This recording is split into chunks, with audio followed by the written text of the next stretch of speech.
April 3d. I found the balloon at an immense height indeed, and the Earth's convexity had now become strikingly manifest. Below me in the ocean lay a cluster of black specks, which undoubtedly were islands. Overhead, the sky was of a jetty black, and the stars were brilliantly visible, indeed they had been so constantly since the first day of ascent. Far away to the northward I perceived a thin, white, and exceedingly brilliant line, or streak, on the edge of the horizon, and I had no hesitation in supposing it to be the southern disk of the ices of the polar sea. My curiosity was greatly excited, for I had hopes of passing on much farther to the north, and might possibly, at some period, find myself placed directly above the pole itself. I now lamented that my great elevation would, in this case, prevent my taking as accurate a survey as I could wish. Much, however, might be ascertained. Nothing else of an extraordinary nature occurred during the day. My apparatus all continued in good order, and the balloon still ascended without any perceptible vacillation. The cold was intense, and obliged me to wrap up closely in an overcoat.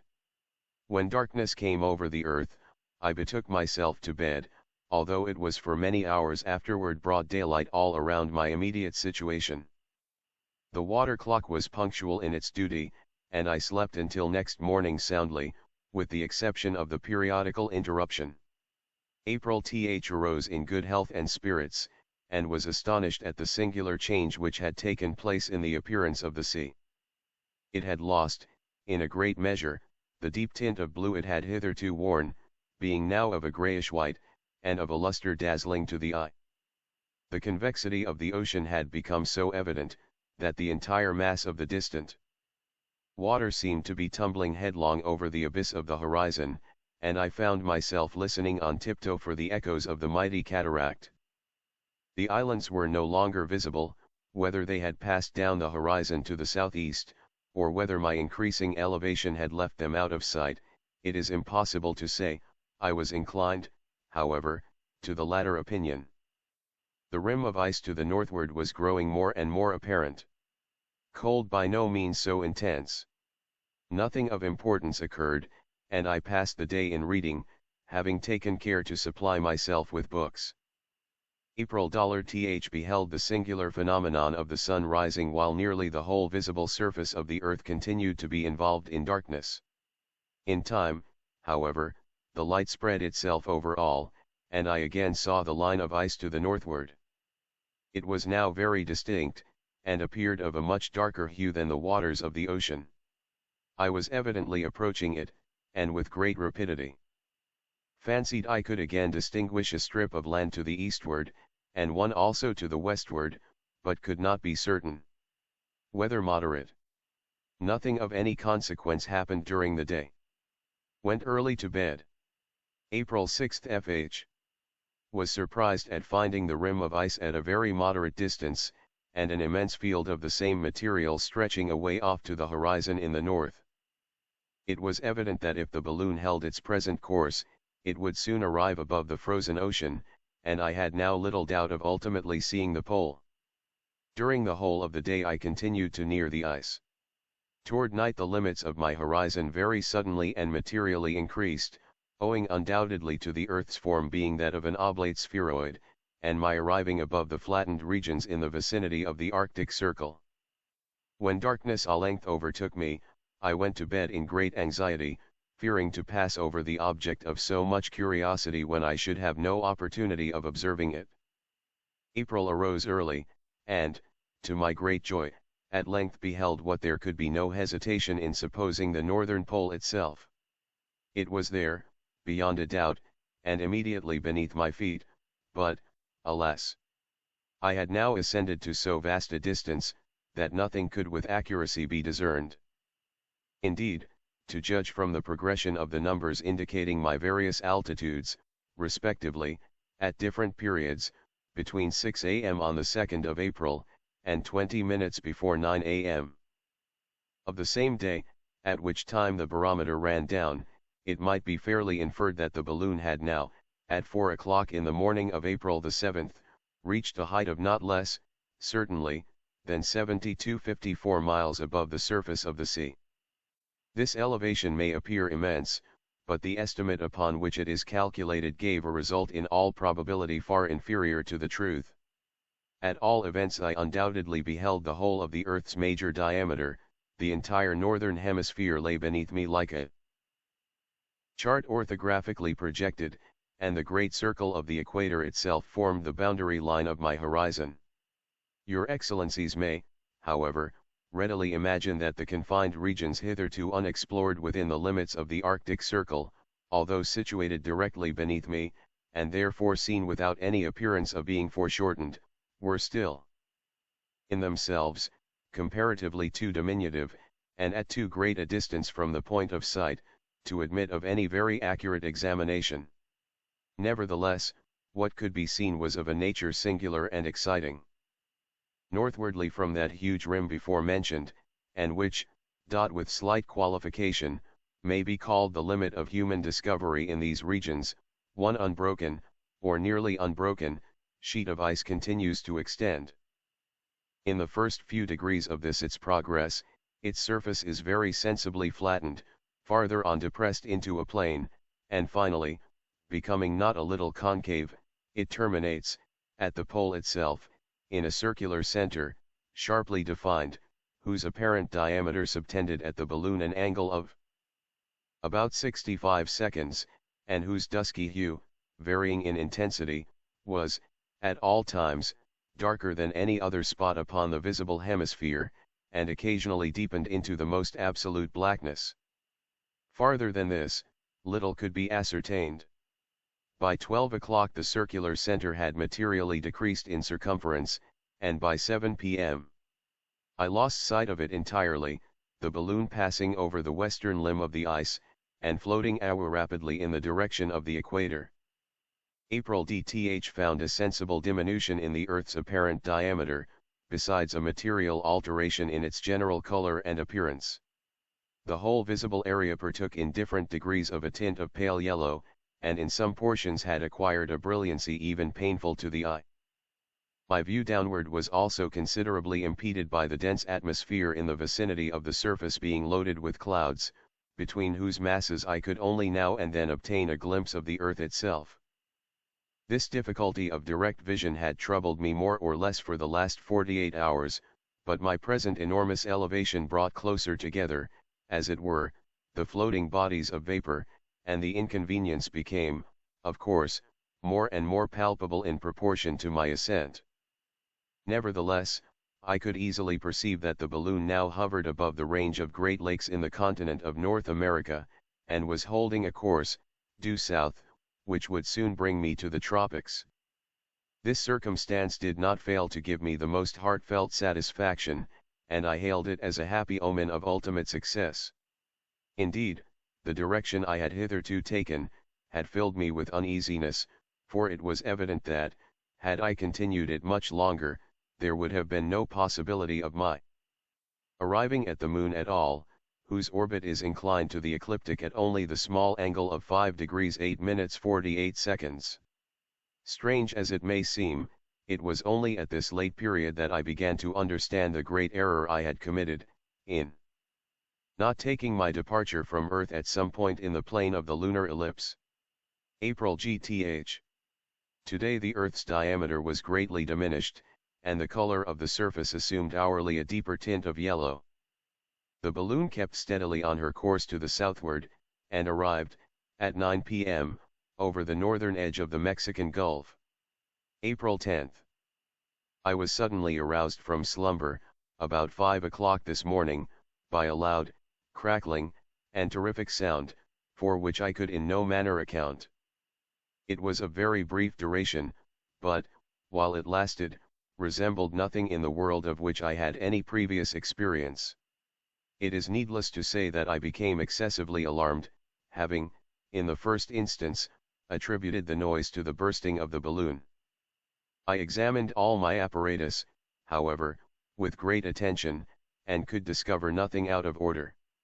Spent a great part of the day in meditating upon an occurrence so extraordinary, but could find no means whatever of accounting for it. Went to bed dissatisfied, and in a state of great anxiety and agitation. April 11 found a startling diminution in the apparent diameter of the Earth, and a considerable increase, now observable for the first time, in that of the Moon itself, which wanted only a few days of being full. It now required long and excessive labor to condense within the chamber sufficient atmospheric air for the sustenance of life. April 12 a singular alteration took place in regard to the direction of the balloon, and although fully anticipated, afforded me the most unequivocal delight. Having reached, in its former course, about the 20th parallel of southern latitude, it turned off suddenly, at an acute angle, to the eastward, and thus proceeded throughout the day, keeping nearly, if not altogether, in the exact plane of the lunar ellipse. What was worthy of remark, a very perceptible vacillation in the car was a consequence of this change of route, a vacillation which prevailed, in a more or less degree, for a period of many hours. April 6 was again very much alarmed by a repetition of the loud crackling noise which terrified me on the 10th. Thought long upon the subject, but was unable to form any satisfactory conclusion. Great decrease in the Earth's apparent diameter, which now subtended from the balloon an angle of very little more than 25 degrees. The Moon could not be seen at all, being nearly in my zenith. I still continued in the plane of the ellipse, but made little progress to the eastward. April 14 extremely rapid decrease in the diameter of the Earth. Today I became strongly impressed with the idea, that the balloon was now actually running up the line of apsides to the point of perigee, in other words, holding the direct course which would bring it immediately to the Moon in that part of its orbit the nearest to the Earth. The Moon itself was directly overhead, and consequently hidden from my view. Great and long-continued labor necessary for the condensation of the atmosphere. April ITH. Not even the outlines of continents and seas could now be traced upon the Earth with distinctness. About 12 o'clock I became aware, for the third time, of that appalling sound which had so astonished me before. It now, however, continued for some moments, and gathered intensity as it continued. At length, while, stupefied and terror-stricken, I stood in expectation of I knew not what hideous destruction, the car vibrated with excessive violence, and a gigantic and flaming mass of some material which I could not distinguish, came with a voice of 1,000 thunders, roaring and booming by the balloon. When my fears and astonishment had in some degree subsided, I had little difficulty in supposing it to be some mighty volcanic fragment ejected from that world to which I was so rapidly approaching, and, in all probability, one of that singular class of substances occasionally picked up on the Earth, and termed meteoric stones for want of a better appellation. April today, looking upward as well as I could, through each of the side windows alternately, I beheld, to my great delight, a very small portion of the Moon's disk protruding, as it were, on all sides beyond the huge circumference of the balloon. My agitation was extreme, for I had now little doubt of soon reaching the end of my perilous voyage. Indeed, the labor now required by the condenser, had increased to a most oppressive degree, and allowed me scarcely any respite from exertion. Sleep was a matter nearly out of the question. I became quite ill, and my frame trembled with exhaustion. It was impossible that human nature could endure the state of intense suffering much longer. During the now brief interval of darkness a meteoric stone again passed in my vicinity, and the frequency of these phenomena began to occasion me much apprehension. April 17/A. This morning proved an epoch in my voyage. It will be remembered that, on the 13th, the Earth subtended an angular breadth of 25 degrees. On the 14th this had greatly diminished, on the 15th a still more remarkable decrease was observable, and, on retiring on the night of the 16th, I had noticed an angle of no more than about 7 degrees and 15 minutes. What, therefore, must have been my amazement, on awakening from a brief and disturbed slumber, on the morning of this day, the 17th, at finding the surface beneath me so suddenly and wonderfully augmented in volume, as to subtend no less than 39 degrees in apparent angular diameter. I was thunderstruck. No words can give any adequate idea of the extreme. The absolute horror and astonishment, with which I was seized, possessed, and altogether overwhelmed. My knees tottered beneath me, my teeth chattered, my hair started up on end. The balloon, then, had actually burst. These were the first tumultuous ideas that hurried through my mind. The balloon had positively burst. I was falling with the most impetuous, the most unparalleled velocity. To judge by the immense distance already so quickly passed over, it could not be more than 10 minutes, at the farthest, before I should reach the surface of the earth, and be hurled into annihilation. But at length reflection came to my relief. I paused, I considered, and I began to doubt. The matter was impossible. I could not in any reason have so rapidly come down. Besides, although I was evidently approaching the surface below me, it was with a speed by no means commensurate with the velocity I had at first conceived. This consideration served to calm the perturbation of my mind, and I finally succeeded in regarding the phenomenon in its proper point of view. In fact, amazement must have fairly deprived me of my senses, when I could not see the vast difference, in appearance, between the surface below me, and the surface of my Mother Earth.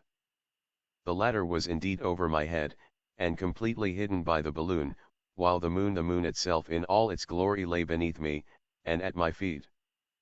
The stupor and surprise produced in my mind by this extraordinary change in the posture of affairs, was, perhaps, after all, that part of the adventure least susceptible of explanation. For the bouleversement in itself was not only natural and inevitable, but had been long actually anticipated as a circumstance to be expected whenever I should arrive at that exact point of my voyage where the attraction of the planet should be superseded by the attraction of the satellite, or, more precisely, where the gravitation of the balloon toward the earth should be less powerful than its gravitation toward the moon.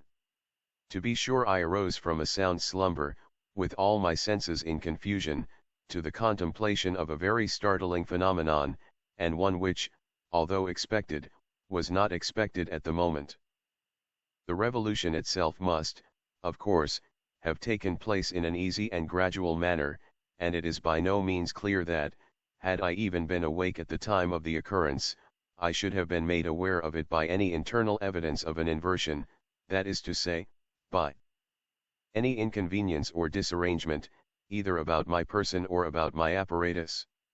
It is almost needless to say that, upon coming to a due sense of my situation, and emerging from the terror which had absorbed every faculty of my soul, my attention was, in the first place, wholly directed to the contemplation of the general physical appearance of the moon. It lay beneath me like a chart, and although I judged it to be still at no inconsiderable distance, the indentures of its surface were defined to my vision with a most striking and altogether unaccountable distinctness. The entire absence of ocean or sea, and indeed of any lake or river, or body of water whatsoever, struck me, at first glance, as the most extraordinary feature in its geological condition. Yet, strange to say, I beheld vast level regions of a character decidedly alluvial, although by far the greater portion of the hemisphere in sight was covered with innumerable volcanic mountains, conical in shape, and having more the appearance of artificial than of natural protuberances. The highest among them does not exceed 3¾ miles in perpendicular elevation, but a map of the volcanic districts of the Campi Flegrei would afford to your excellencies a better idea of their general surface than any unworthy description I might think proper to attempt. The greater part of them were in a state of evident eruption, and gave me fearfully to understand their fury and their power, by the repeated thunders of the miscalled meteoric stones, which now rushed upward by the balloon with a frequency more and more appalling. Today I found an enormous increase in the moon's apparent bulk, and the evidently accelerated velocity of my descent began to fill me with alarm. It will be remembered, that, in the earliest stage of my speculations upon the possibility of a passage to the moon, the existence, in its vicinity, of an atmosphere, dense in proportion to the bulk of the planet, had entered largely into my calculations. this too in spite of many theories to the contrary, and, it may be added, in spite of a general disbelief in the existence of any lunar atmosphere at all. But, in addition to what I have already urged in regard to Encke's comet and the zodiacal light, I had been strengthened in my opinion by certain observations of M.R. Schroeder, of Lilienthal. He observed the moon when 2 days and a half old, in the evening soon after sunset, before the dark part was visible, and continued to watch it until it became visible. The two cusps appeared tapering in a very sharp faint prolongation, each exhibiting its farthest extremity faintly illuminated by the solar rays, before any part of the dark hemisphere was visible. Soon afterward, the whole dark limb became illuminated. This prolongation of the cusps beyond the semicircle, I thought, must have arisen from the refraction of the sun's rays by the moon's atmosphere. I computed, also, the height of the atmosphere, which could refract light enough into its dark hemisphere to produce a twilight more luminous than the light reflected from the earth when the moon is about 32 registered trademark from the new, to be 1,356 Paris feet. In this view, I supposed the greatest height capable of refracting the solar ray, to be 5,376 feet. My ideas on this topic had also received confirmation by a passage in the 82nd volume of the Philosophical Transactions, in which it is stated, that, at an occultation of Jupiter's satellites, the third disappeared. After having been about I or two of time indistinct, and the fourth became indiscernible near the limb upon the resistance or, more properly, upon the support of an atmosphere, existing in the state of density imagined, I had, of course, entirely depended for the safety of my ultimate descent. Should I then, after all prove to have been mistaken, I had in consequence nothing better to expect, as a finale to my adventure, than being dashed into atoms against the rugged surface of the satellite. And, indeed, I had now every reason to be terrified. My distance from the moon was comparatively trifling, while the labor required by the condenser was diminished not at all, and I could discover no indication whatever of a decreasing rarity in the air. April this morning, to my great joy, about 9 o'clock, the surface of the moon being frightfully near, and my apprehensions excited to the utmost, the pump of my condenser at length gave evident tokens of an alteration in the atmosphere. By 10, I had reason to believe its density considerably increased. By 11, very little labor was necessary at the apparatus, and at 12 o'clock, with some hesitation, I ventured to unscrew the tourniquet, when, finding no inconvenience from having done so, I finally threw open the gum elastic chamber, and unrigged it from around the car. As might have been expected, spasms and violent headache were the immediate consequences of an experiment so precipitate and full of danger. But these and other difficulties attending respiration, as they were by no means so great as to put me in peril of my life, I determined to endure as I best could, in consideration of my leaving them behind me momently in my approach to the denser stratum near the moon. This approach, however, was still impetuous in the extreme, and it soon became alarmingly certain that, although I had probably not been deceived in the expectation of an atmosphere dense in proportion to the mass of the satellite, still I had been wrong in supposing this density, even at the surface, at all adequate to the support of the great weight contained in the car of my balloon. Yet this should have been the case, and in an equal degree as at the surface of the earth, the actual gravity of bodies at either planet supposed in the ratio of the atmospheric condensation. That one Hevelius writes that he has several times found, in skies perfectly clear, when even stars of the 6th and 7th magnitude were conspicuous, that, at the same altitude of the moon, at the same elongation from the earth, and with one and the same excellent telescope, the moon and its maculae did not appear equally lucid at all times. From the circumstances of the observation, it is evident that the cause of this phenomenon is not either in our air, in the tube, in the moon, or in the eye of the spectator, but must be looked for in something, an atmosphere, existing about the moon. Cassini frequently observed Saturn, Jupiter, and the fixed stars, when approaching the moon to occultation, to have their circular figure changed into an oval one, and, in other occultations, he found no alteration of figure at all. Hence it might be supposed, that at some times, and not at others, there is a dense matter encompassing the moon wherein the rays of the stars are refracted. It was not the case, however. My precipitous downfall gave testimony enough. Why it was not so, can only be explained by a reference to those possible geological disturbances to which I have formerly alluded. At all events I was now close upon the planet, and coming down with the most terrible impetuosity. I lost not a moment, accordingly, in throwing overboard first my ballast, then my water kegs, then my condensing apparatus and gum elastic chamber, and finally every article within the car. But it was all to no purpose. I still fell with horrible rapidity, and was now not more than half a mile from the surface.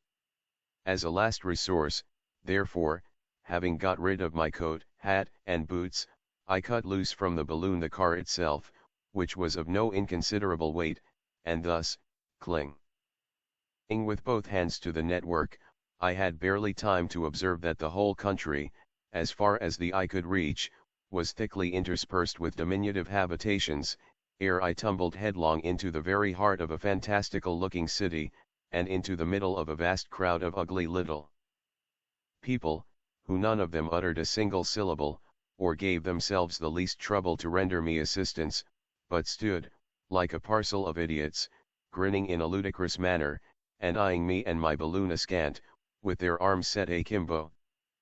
I turned from them in contempt, and, gazing upward at the earth so lately left, and left perhaps forever, beheld it like a huge, dull, copper shield, about 2 degrees in diameter, fixed immovably in the heavens overhead, and tipped on one of its edges with a crescent border of the most brilliant gold.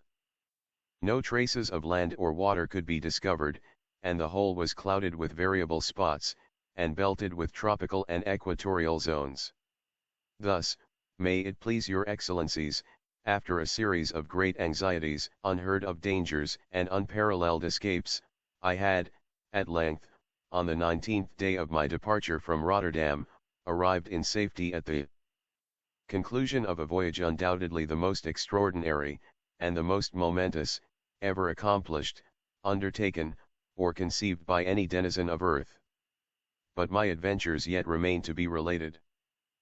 And indeed your excellencies may well imagine that, after a residence of 5 years upon a planet not only deeply interesting in its own peculiar character, but rendered doubly so by its intimate connection, in capacity of satellite, with the world inhabited by man, I may have intelligence for the private ear of the States College of Astronomers of far more importance than the details, however wonderful, of the mere voyage which so happily concluded. This is, in fact, the case. I have much, very much, which it would give me the greatest pleasure to communicate.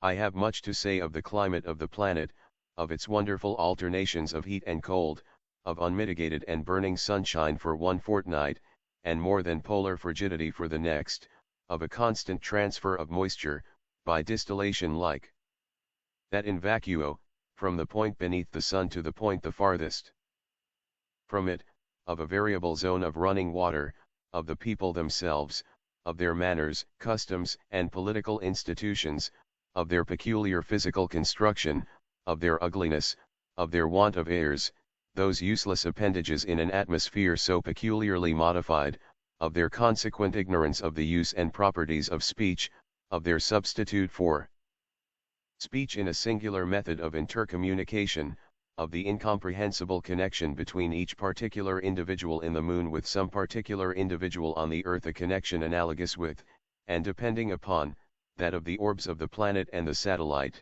and by means of which the lives and destinies of the inhabitants of the one are interwoven with the lives and destinies of the inhabitants of the other, and above all, if it so please your excellencies, above all, of those dark and hideous mysteries which lie in the outer regions of the moon, regions which, owing to the almost miraculous accordance of the satellite's rotation on its own axis with its sidereal revolution about the earth, have never yet been turned, and, by God's mercy, never shall be turned, to the scrutiny of the telescopes of man. All this, and much more would I most willingly detail. But, to be brief, I must have my reward. I am pining for a return to my family and to my home, and as the price of any farther communication on my part in consideration of the light which I have it in my power to throw upon many very important branches of physical and metaphysical science must solicit, through the influence of your honorable body, a pardon for the crime of which I have been guilty in the death of the creditors upon my departure from Rotterdam. This, then, is the object of the present paper. Its bearer, an inhabitant of the moon, whom I have prevailed upon, and properly instructed, to be my messenger to the earth, will await your Excellency's pleasure, and return to me with the pardon in question, if it can, in any manner, be obtained.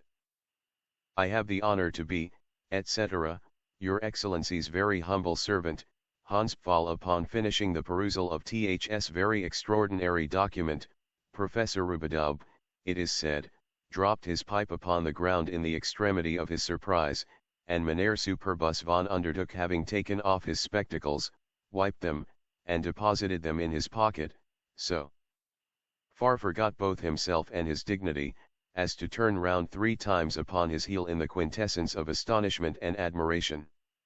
There was no doubt about the matter, the pardon should be obtained.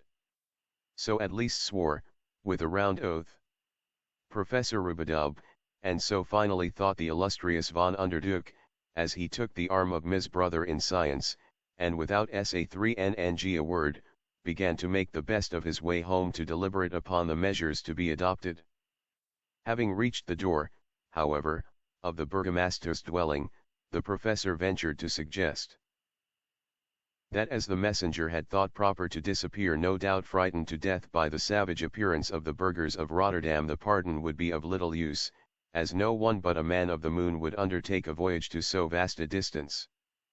To the truth of this observation the burgomaster assented, and the matter was therefore at an end. Not so, however, rumors and speculations. The letter, having been published, gave rise to a variety of gossip and opinion. Some of the overwise even made themselves ridiculous by decrying the whole business as nothing better than a hoax. But hoax, with these sort of people, is, I believe, a general term for all matters above their comprehension. For my part, I cannot conceive upon what data they have founded such an accusation. Let us see what they say. Imprimis, that certain wags in Rotterdam have certain especial antipathies lo certain burgomasters and astronomers. Secondly, that an odd little dwarf and bottle conjurer, both of whose ears, for some misdemeanor, have been cut off close to his head, has been missing for several days from the neighboring city of Bruges. Thirdly, that the newspapers which were stuck all over the little balloon were newspapers of Holland, and therefore could not have been made in the moon. They were dirty papers, very dirty, and Gluck, the printer, would take his Bible oath to their having been printed in Rotterdam.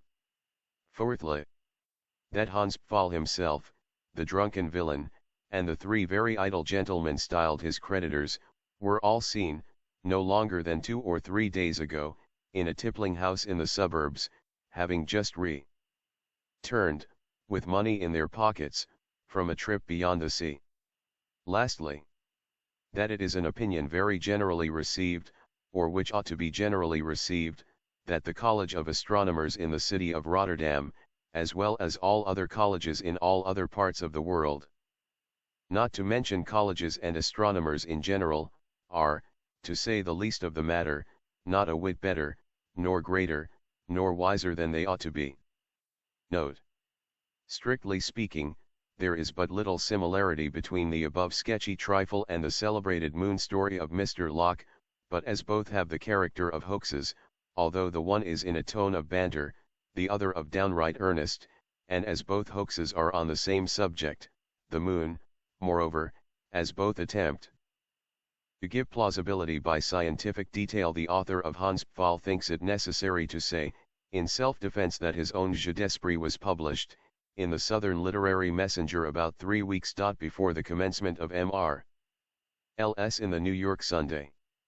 Fancying a likeness which, perhaps, does not exist, some of the New York papers copied Hans Pfaall, and collated it with the moon hoax, by way of detecting the writer of the one in the writer of the other.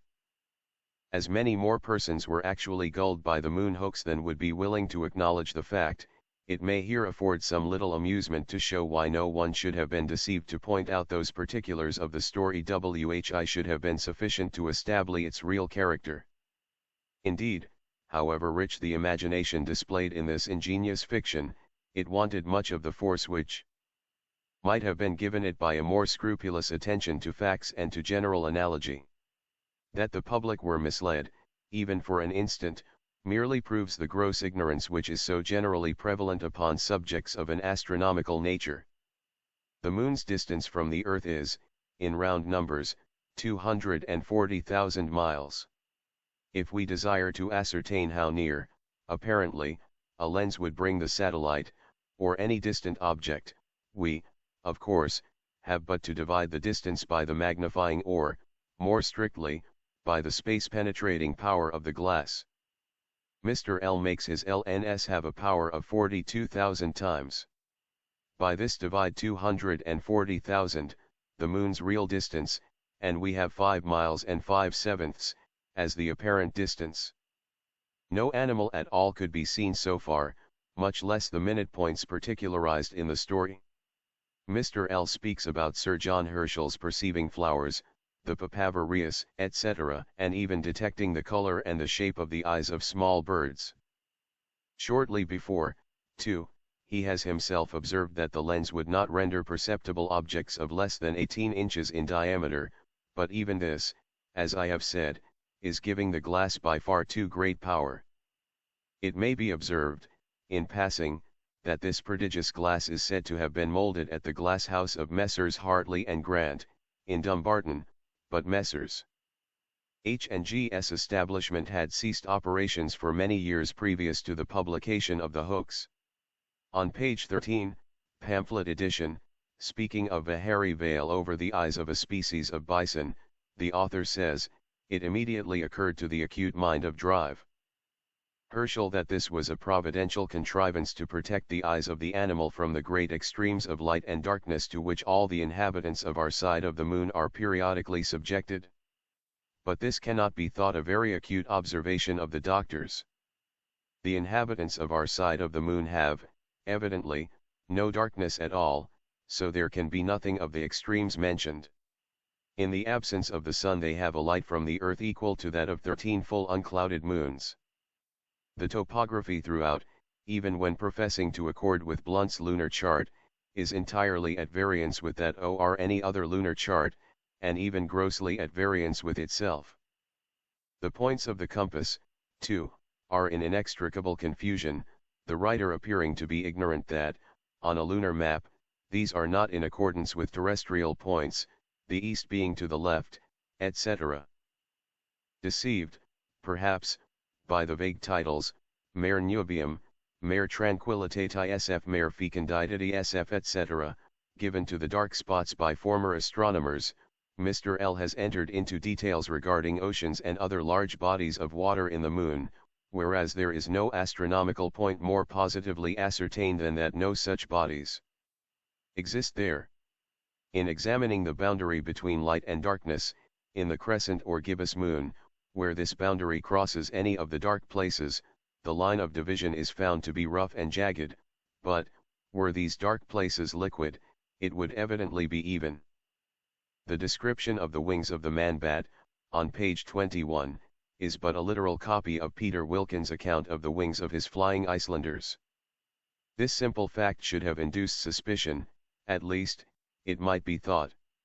On page 23, we have the following: what a prodigious influence must our 13 times larger globe have exercised upon this satellite when an embryo in the womb of time, the passive subject of chemical AFL. This is very fine, but it should be observed that no astronomer would have made such remark, especially to any journal of science, for the Earth, in the sense intended, is not only 13, but 49 times larger than the Moon.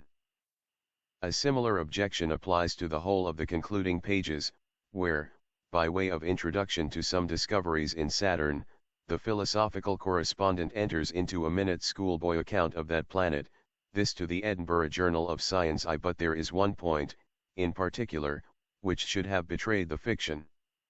Let us imagine the power actually possessed of seeing animals upon the moon's surface. What would first arrest the attention of an observer from the Earth? Certainly neither their shape, size, nor any other such peculiarity, so soon as their remarkable situation. They would appear to be walking, with heels up and head down, in the manner of flies on a ceiling. The real observer would have uttered an instant ejaculation of surprise, however prepared by previous knowledge, at the singularity of their 40. The works of Edgar Allan Poe. Position. The fictitious observer has not even mentioned the subject, but speaks of seeing the entire bodies of such creatures, when it is demonstrable that he could have seen only the diameter of their heads.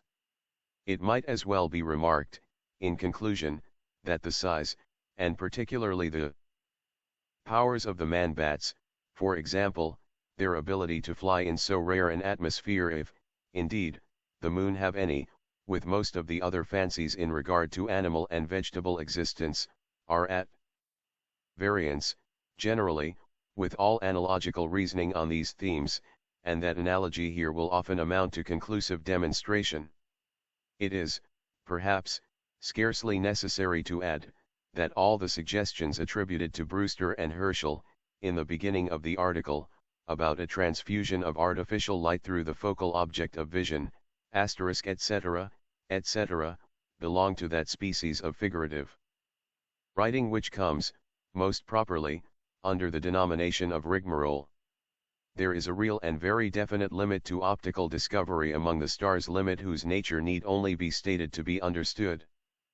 If, indeed, the casting of large lenses were all that is required, man's ingenuity would ultimately prove equal to the task, and we might have them of any size demanded.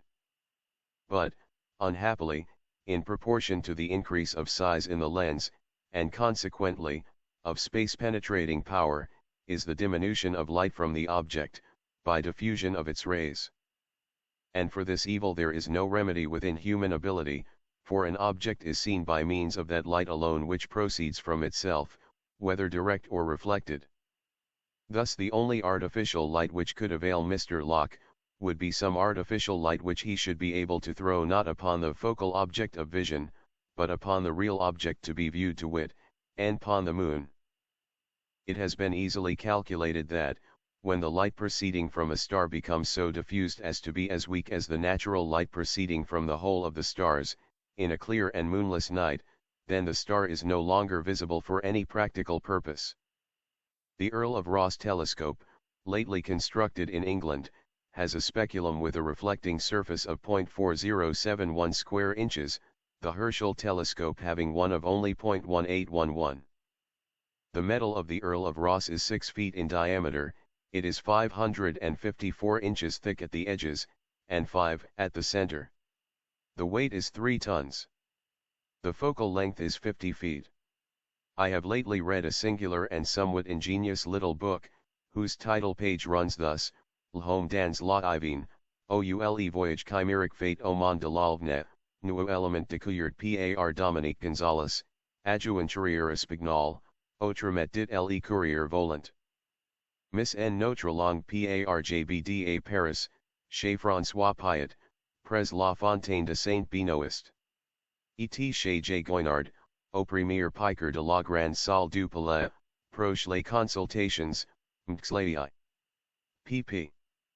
176. The writer professes to have translated his work from the English of one Mr. D. I. Ison, Davidson. Although there is a terrible ambiguity in the statement. INAIEU, says he, I original de Monsieur d'Avison, Médecin des mieux versés qui soit aujourd'hui dans la connaissance des belles lettres, et surtout de la philosophie naturelle.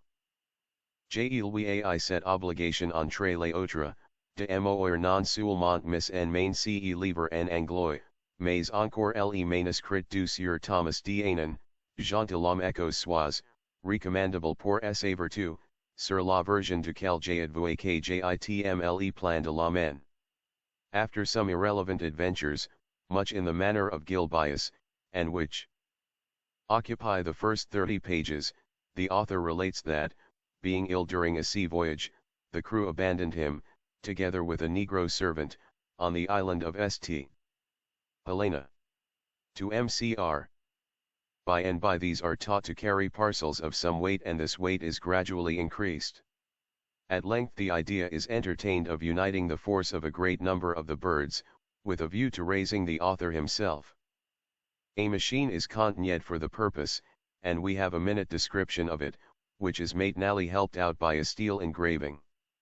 Here we perceive the Signor Gonzales, with pomped rums and a huge periwig, seated astride something which resembles very close a broomstick, and borne aloft by a multitude of wild swans, gonzas, who had strmgs reaching from their tails to the machine. Tomam event detailed in the Signor's narrative depends upon a very important fact, of which the reader is kept in ignorance until near the end of the book. The Gonza Sj with whom he had become so familiar, were not really denizens of St. Helena, but of the moon. Thence it had been their custom, time out of mind, to migrate annually to some portion of the earth. In proper season, of course, they would return home, and the author, happening, one day, to require their services for a short voyage, is unexpectedly carried straight up, and in a very brief period arrives at the satellite. Here he finds, among other odd things, that the people enjoy extreme happiness, that they have no law, that they die without pain, that they are from 10 to 30 feet in height, that they live 5,000 years, that they have an emperor called Erdenoger, and that they can jump 60 feet high, when, being out of the gravitating influence, they fly about with fans. I cannot forbear giving a specimen of the general philosophy of the volume. T must now declare to you, says the Signor Gonzales, the nature of the place in which I found myself. All the clouds were beneath my feet, or, if you please, spread between me and the earth. As to the stars, since there was no night where /wazy they always had the same appearance, not brilliant as usual, but pale and very nearly like the moon of a morning. But few of them were visible, and these 10 times larger, as well as I could judge, than they seemed to the inhabitants of the earth. The moon, which wanted 2 days of being full, was of a terrible bigness. I must not forget here, that the stars appeared only on that side of the globe turned toward the moon, and that the closer they were to it the larger they seemed.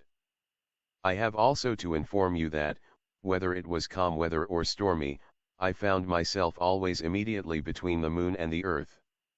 I was convinced of this for 2 reasons: because my birds always flew in a straight line, and because whenever we attempted to rest, we were carried insensibly around the globe of the earth.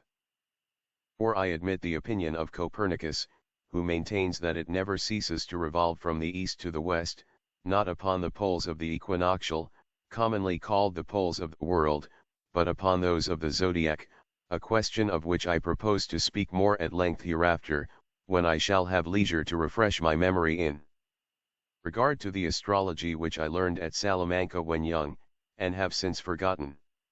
Notwithstanding the blunders italicized, the book is not without some claim to attention, as affording a naive specimen of the current astronomical notions of the time.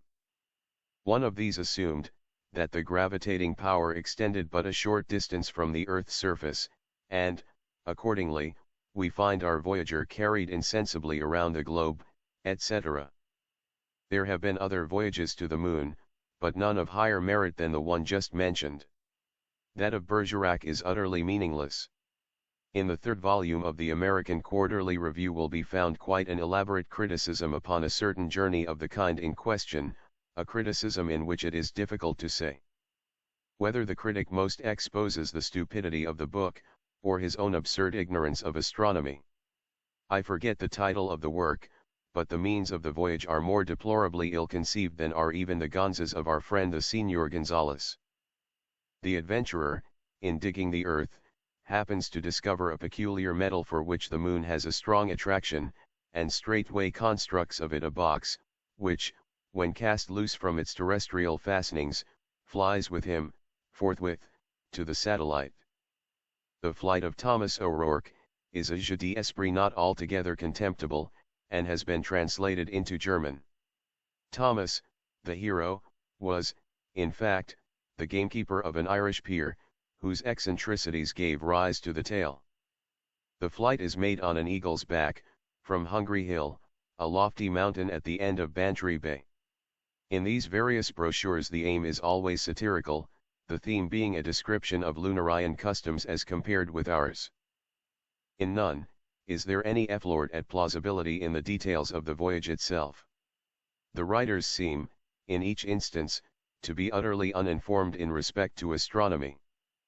In Hans Pfaall the design is original, inasmuch as regards an attempt at verisimilitude, in the application of scientific principles, so far as the whimsical nature of the subject would permit, to the actual passage between the earth and the moon.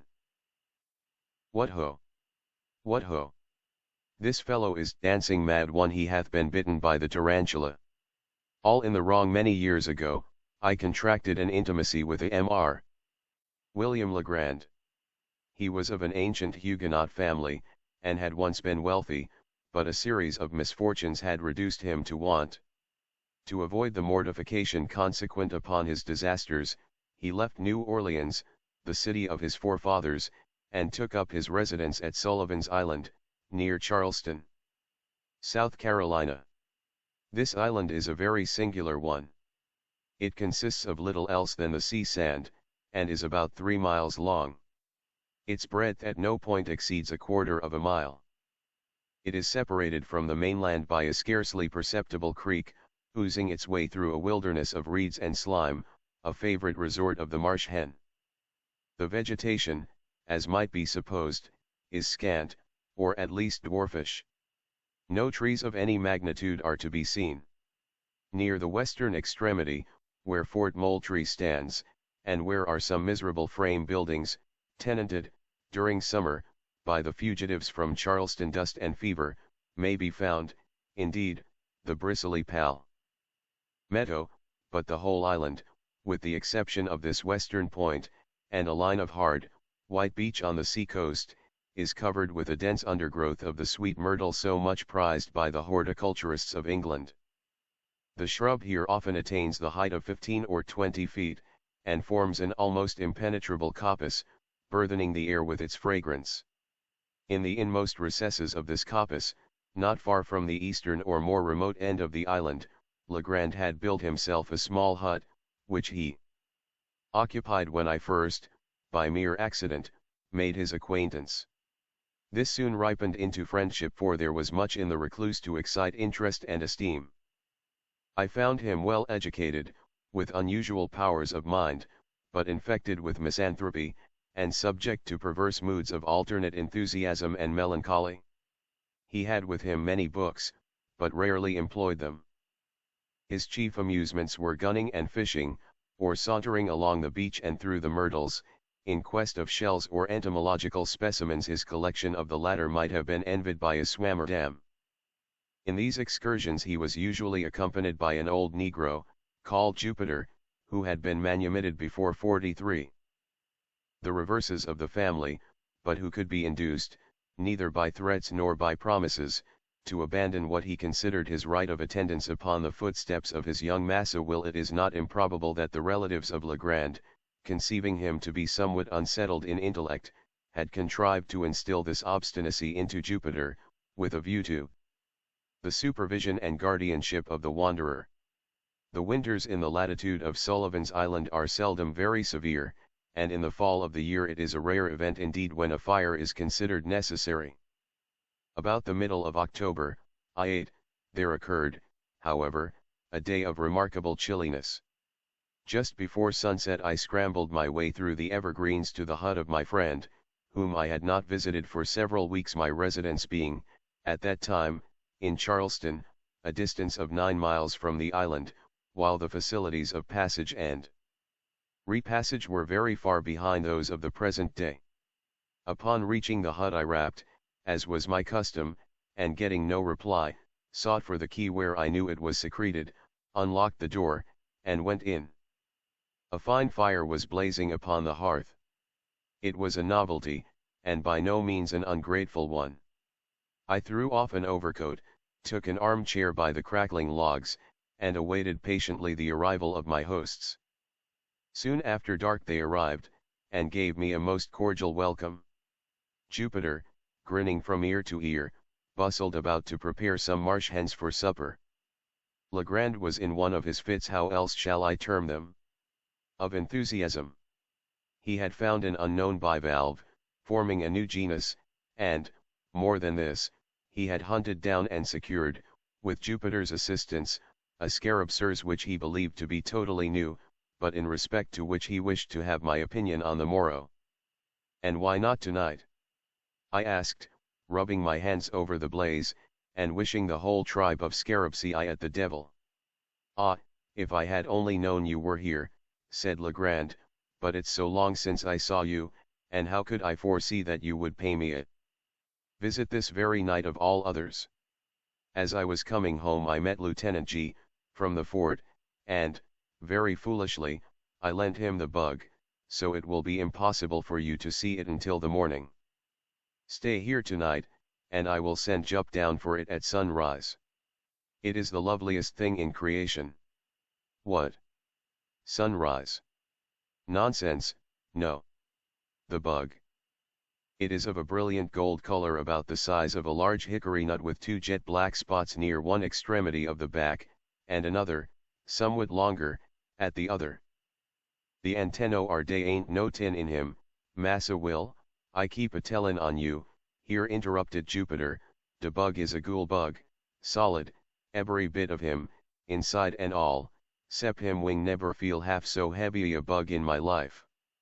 Well, suppose it is, Jup, replied Legrand, somewhat more earnestly. It seemed to me, then the case demanded, is that any reason for your letting the birds burn? The color here he turned to me is really almost enough to warrant Jupiter's idea. You never saw a more brilliant metallic luster than the scales emit, but of this you cannot judge till tomorrow. In the meantime I can give you some idea of the shape. Saying thisj, he seated himself at a small table, on which were a pen and ink, but no paper. He looked for some in a drawer, but found none. Never mind, he said at length, this will answer, and he drew from his waistcoat pocket a scrap of what I took to be very dirty foolscap, and made upon it a rough drawing with the pen. While he did this, I retained my seat by the fire, for I was still chilly. When the design was complete, he handed it to me without rising. As I received it, a loud growl was heard, succeeded by a scratching at the door. Jupiter opened it, and a large Newfoundland, belonging to Legrand, rushed in, leaped upon my shoulders, and loaded me with caresses, for I had shown him much attention during previous visits. When his gambols were over, I looked at the paper, and, to speak the truth, found myself not a little puzzled at what my friend had depicted. Well, I said, after contemplating it for some minutes, this is a strange scarabspuss, I must confess, new to me, never saw anything like it before unless it was a skull, or a death's head, which it more nearly resembles than anything else that has come under my observation. A death's head, echoed Legrand. Oh yes, well, it has something of that appearance upon paper, no doubt. The two upper black spots look like eyes, and the longer one at the bottom like a mouth, and then the shape of the whole is oval. Perhaps so, said I, but, Legrand, I fear you are no artist. I must wait until I see the beetle itself, if I am to form any idea of its personal appearance. Well, I don't know, said he, a little nettled, I draw tolerably, should do it, at least have had good masters, and flatter myself that I am not quite a blockhead. But, my dear fellow, you are joking then, said I, this is a very passable effe / indeed, I may say that it is a very excellent skull, according to the vulgar notions about such specimens of physiology, and your scarabams must be the queerest scarabs in the world if it resembles it. Why, we may get up a very thrilling bit of superstition upon this hint. I presume you will call the bug scarabs caput hominis, or something of that kind. There are many similar titles in the natural histories. But where are the antennae you spoke of? The antennae, said Legrand, who seemed to be getting unaccountably warm upon the subject. I am sure you must see the antennae. I made them as distinct as they are in the original insect, and I presume that is sufficient. Well, I said, perhaps you have still. I don't see them, and I handed him the paper without additional remark, not wishing to ruffle his temper, but I was much surprised at the turn affairs had taken. His ill humor puzzled me, and, as for the drawing of the beetle, there were positively no antennae visible, and the whole did bear a very close resemblance to the ordinary cuts of a death's head. He received the paper very peevishly, and was about to crumple it, apparently to throw it in the fire, when a casual glance at the design seemed suddenly to rivet his attention. In an instant his face grew violently red, in another as excessively pale. For some minutes he continued to scrutinize the drawing minutely where he sat. At length he arose, took a candle from the table, and proceeded to seat himself upon a sea-chest in the farthest corner of the room. Here again he made an anxious examination of the paper, turning it in all directions. He said nothing, however, and his conduct greatly astonished me, yet I thought it prudent not to exacerbate the growing moodiness of his temper by any comment. Presently he took from his coat pocket a wallet, placed the paper carefully in it, and deposited both in a writing desk, which he locked. He now grew more composed in his demeanor, but his original air of enthusiasm had quite disappeared. Yet he seemed not so much sulky as abstracted. As the evening wore away he became more and more absorbed in reverie, from which no sallies of mine could arouse him. It had been my intention to pass the night at the hut, as I had frequently done before, but, seeing my host in this mood, I deemed it proper to take leave. He did not press me to remain, but, as I departed, he shook my hand with even more than his usual cordiality. It was about a month after this, and during the interval I had seen nothing of Legrand, when I received a visit, at Charleston, from his man, Jupiter. I had never seen the good old Negro look so dispirited, and I feared that some serious disaster had befallen my friend. "Well, Jup," said I, "what is the matter now? How is your master?" "Why, to speak the truth, massa, him not so berry well as muft be." "Not well? I am truly sorry to hear it. What does he complain of?" "Dairy, that's it, him never plain of notin' but him very sick for all dat sick, Jupiter." "Why didn't you say so at once? Is he confined to bed?" "No, dad, he ain't. He ain't findy no war, that's just war de shoe. Pinch, my mind is got to be very heavy about poor Massa Will." "Jupiter, I should like to understand what it is you are talking about. You say your master is sick. Hasn't he told you what ails him?" "Why, massa, tain't worthwhile for to get mad about de matter. Massa will say nothing at all ain't de matter wid him, but den what make him go about looking dis here way, wid he head down and he soldiers up, and as white as a ghost? And den he keep a siphon all de time." "Keeps a what, Jupiter?" "Keeps a siphon wid de figures on de slate, de queerest figures I ever did see. Ise gettin' to be scared, I tell you. Hab for to keep mighty tight ipon him nuvers. Todder day he give me slip toward de sun up and was gone de whole ob de blessed day. I had a big stick ready cut for to give him deuced good beating when he did come, but Ise such a fool dat I hadn't de heart arter all, he looked so very poorly." "Eh? What? Ah, yes. Upon the whole I think you had better not be too severe with the poor fellow. Don't flog him, Jupiter, he can't very well stand it. But can you form no idea of what has occasioned this illness, or rather this change of conduct? Has anything unpleasant happened since I saw you?" "No, massa, dey ain't been noffin unpleasant since den 'twas Jordan. I'm feared 'twas de berry day you was dere."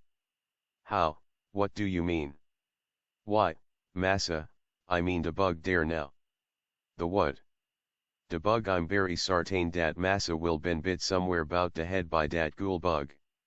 "And what cause have you, Jupiter, for such a supposition. Claws enough, massa, and muflo too. I never did see such a deuced bug, he kick and he bite everything what come near him. Massa will catch him fuss, but had for to let him go gin mighty quick, I tell you den was de time he must ha got de bite. I didn't like de look ob de bug mouth, myself, no how, so I wouldn't take hold ob him wid my finger, but I catch him wid a piece ob paper dat I found. I wrap him up in de paper and stuff a piece of it in he mouth, dat was de way. And you think, then, that your master was really bitten by the beetle, and that the bite made him sick? I don't think nothing about it, I knows it. What make him dream bout de ghoul so much, if tain't cause he bit by de ghoul bug? I se heerd bout dem ghoul bugs for dis.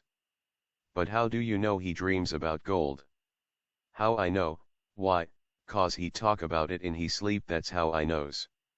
Well, Jup, perhaps you are right, but to what fortunate circumstance am I to attribute the honor of a visit from you today? What de matter, massa? Did you bring any message from Mr. Legrand? No, massa, I bring dis her pistol, and here Jupiter handed me a note which ran thus. Dear, why have I not seen you for so long a time? I hope you have not been so foolish as to take offense at any little brusquerie of mine, but no, that is improbable. Since I saw you I have had great cause for anxiety. I have something to tell you, yet scarcely know how to tell it, or whether I should tell it at all. I have not been quite well for some days past, and poor old Jup annoys me, almost beyond endurance, by his well-meant attentions. Would you believe it? He had prepared a huge stick, the other day, with which to chastise me for giving him the slip, and spending the day, solus, among the hills on the mainland. I verily believe that my ill looks alone saved me a flogging. I have made no addition to my cabinet since we met. If you can, in any way, make it convenient, come over with Jupiter. Do come. I wish to see you tonight, upon business of importance. I assure you that it is of the highest importance. Ever yours, William Legrand. There was something in the tone of this note which gave me great uneasiness. Its whole style differed materially from that of Legrand. What could he be dreaming of? What new crotchet possessed his excitable brain? What business of the highest importance could he possibly have to transact? Jupiter's account of him boded no good. I dreaded lest the continued pressure of misfortune had, at length, fairly unsettled the reason of my friend. Without a moment's hesitation, therefore, I prepared to accompany the negro. Upon reaching the wharf, I noticed a scythe and 3 spades, all apparently new, lying in the bottom of the boat in which we were to embark. What is the meaning of all this, Jup? I inquired. Himself, massa, and spade. Very true, but what are they doing here? Him deceive and a spade, what massa will suspon my buying for him in de town, and de devil's own lot of money I had to give for 'em. But what, in the name of all that is mysterious, is your massa will going to do with scythes and spades? That's more dan one know, and de'll take me if I don't believe 'tis more dan he know too. But it's all como be de bug. Finding that no satisfaction was to be obtained of Jupiter, whose whole intellect seemed to be absorbed by de bug, I now stepped into the boat, and made sail. With a fair and strong breeze we soon ran into the little cove to the northward of Fort Moultrie, and a walk of some 2 miles brought us to the hut. It was about 3 in the afternoon when we arrived. Legrand had been waiting us in eager expectation. He grasped my hand with a nervous empressement which alarmed me and strengthened the suspicions already entertained. His countenance was pale even to ghastliness, and his deep-set eyes glared with unnatural luster. After some inquiries respecting his health, I asked him, not knowing what better to say, if he had yet obtained the scarabsers from Lieutenant G. "Oh, yes," he replied, coloring violently, "got it from him the next morning. Nothing should tempt me to part with that scarabsers. Do you know that Jupiter is quite right about it?" In what way? I asked, with a sad foreboding at heart. In supposing it to be a bug of real gold. He said this with an air of profound seriousness, and I felt inexpressibly shocked. This bug is to make my fortune, he continued, with a triumphant smile, to reinstate me in my family possessions. Is it any wonder, then, that I prize it? Since fortune has thought fit to bestow it upon me, I have only to use it properly, and I shall arrive at the gold of which it is the index. Jupiter, bring me TW scarab sirs p what, de bug, massa. I'd rudder not go for trouble dat bug, you muse get him for your own self. Hereupon Legrand arose, with a grave and stately air, and brought me the beetle from a glass case in which it was enclosed. It was a beautiful scarab sirs, and, at that time, unknown to naturalists, of course a great prize in a scientific point of view. There were 2 round black spots near one extremity of the back, and along one near the other. The scales were exceedingly hard and glossy, with all the appearance of burnished gold. The weight of the insect was very remarkable, and, taking all things into consideration, I could hardly blame Jupiter for his opinion respecting it, but what to make of Legrand's concordance with that opinion, I could not, for the life of me, tell.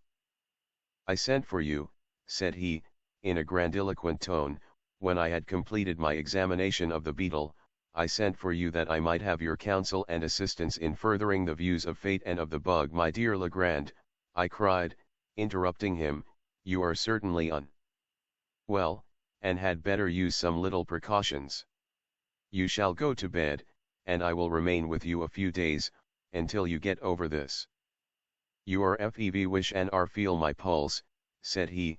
I felt it, and, to say the truth, found not the slightest indication of fever. But you may be ill and yet have no fever. Allow me this once to prescribe for you. In the first place go to bed. In the next you are mistaken, he interposed, am as well as I can expect to be. Under the excitement which I suffer. If you really wish me well, you will relieve this excitement. And how is this to be done? Very easily. Jupiter and myself are going upon an expedition into the hills, upon the mainland, and, in this expedition, we shall need the aid of some person in whom we can confide. You are the only one we can trust. Whether we succeed or fail, the excitement which you now perceive in me will be equally allayed. I am anxious to oblige you in any way, I replied, but do you mean to say that this infernal beetle has any connection with your expedition into the hills? It has. Then, Legrand, I can become a party to no such absurd proceeding. Am sorry, very sorry, for we shall have to try it by ourselves. Try it by yourselves. The man is surely mad. But stay. How long do you propose to be absent? Probably all night. We shall start immediately, and be back, at all events, by sunrise. And will you promise me, upon your honor, that when this freak of yours is over, and the bug business, good God, settled to your satisfaction, you will then return home and follow my advice implicitly, as that of your physician? Yes, I promise, and now let us be off, for we have no time to lose. With a heavy heart I accompanied my friend. We started about 4 o'clock, Legrand, Jupiter, the dog, and myself. Jupiter had with him the scythe and spades, the whole of which he insisted upon carrying more through fear, it seemed to me, of trusting either of the implements within reach of his master, than from any excess of industry or complaisance.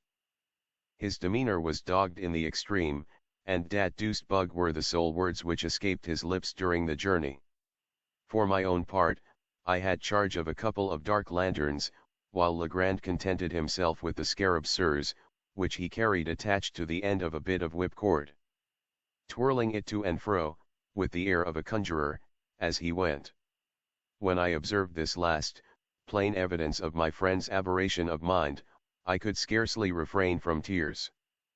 I thought it best, however, to humor his fancy, at least for the present, or until I could adopt some more energetic measures with a chance of success. In the meantime I endeavored, but all in vain, to sound him in regard to the object of the expedition.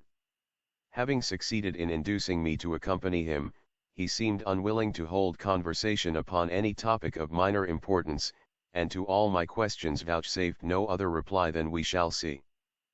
We crossed the creek at the head of the island by means of a skiff, and, ascending the high grounds on the shore of the mainland, proceeded in a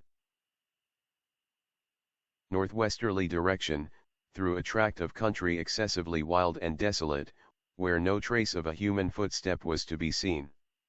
Legrand led the way with decision, pausing only for an instant, here and there, to consult what appeared to be certain landmarks of his own contrivance upon a former occasion. In this manner we journeyed for about 2 hours, and the sun was just setting when we entered a region infinitely more dreary than any yet seen.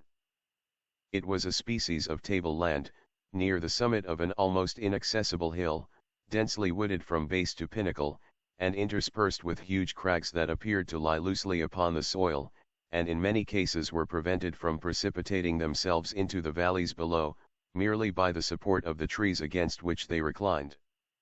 Deep ravines, in various directions, gave an air of still sterner solemnity to the scene.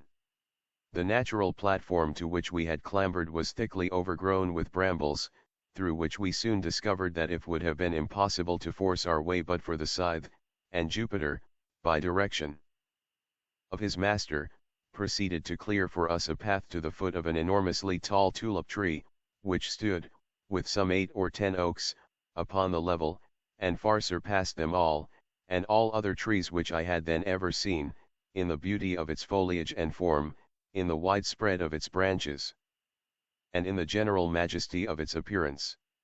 When we reached this tree, Legrand turned to Jupiter, and asked him if he thought he could climb it. The old man seemed a little staggered by the question, and for some moments made no reply.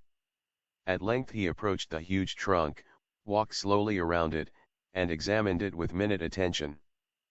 When he had completed his scrutiny, he merely said, "Yes, massa, Jup climb any tree he ever see in he life, then up with you as soon as possible, for it will soon be too dark to see what we are about."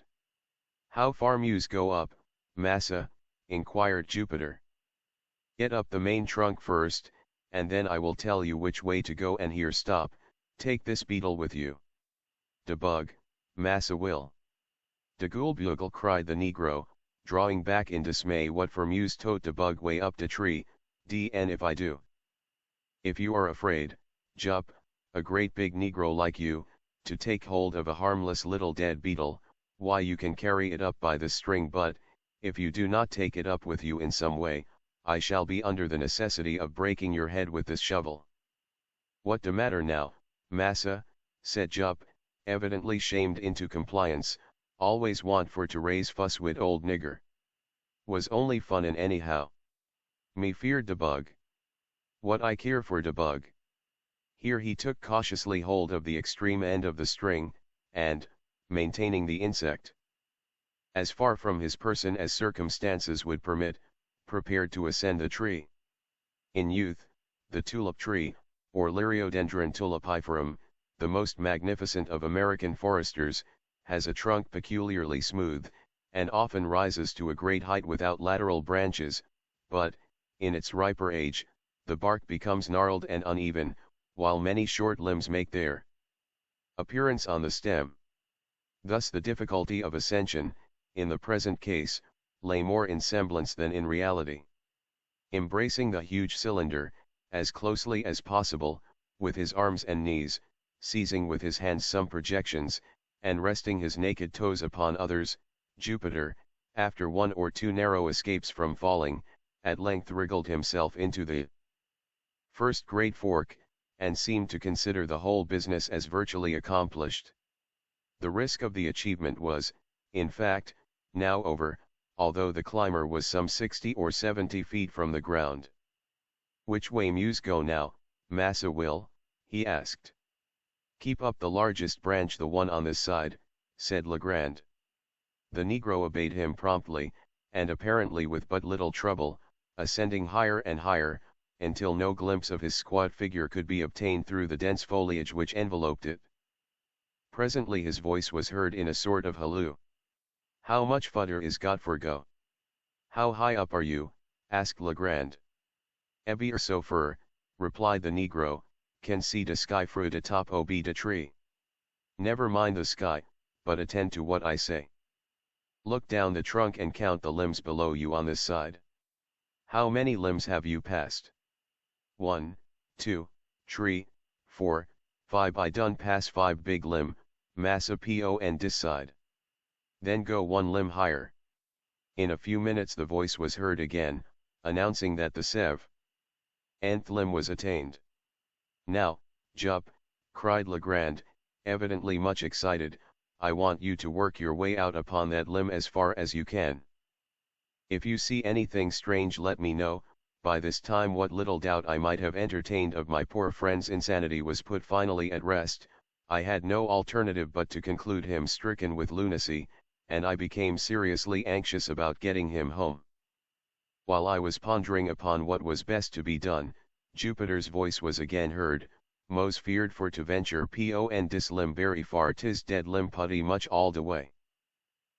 "The works of Edgar Allan Poe, did you say it was a dead limb, Jupiter?" cried Legrand in a quavering voice. "Yes, massa, him dead as de doornail done up for sartain done departed dis here life. What in the name of heaven shall I do?" asked Legrand, seemingly in the greatest distress. "Do," said I, glad of an opportunity to interpose a word, "why come home and go to bed. Come now. That's a fine fellow. It's getting late, and, besides, you remember your promise." "Jupiter," cried he, without heeding me in the least, "do you hear me?" "Yes, Massa Will, hear you ever so plain." "Try the wood well, then, with your knife, and see if you think it very rotten." "Him rotten, massa, sure nuff," replied the negro in a few moments. "But not so berry rotten as muft be. Muft venture out leetle way po and a limb by myself, that's true." "By yourself? What do you mean?" "Why, I mean de bug, 'tis berry heavy bug. S'pose I drop him down fuss, and den de limb won't break wid just de weight ob one nigger." "You infernal scoundrel," cried Legrand, apparently much relieved, "what do you mean by telling me such nonsense as that? As sure as you drop that beetle I'll break your neck. Look here, Jupiter, do you hear me?" "Yes, massa, needn't hollow at poor nigger dat style." "Well, now listen.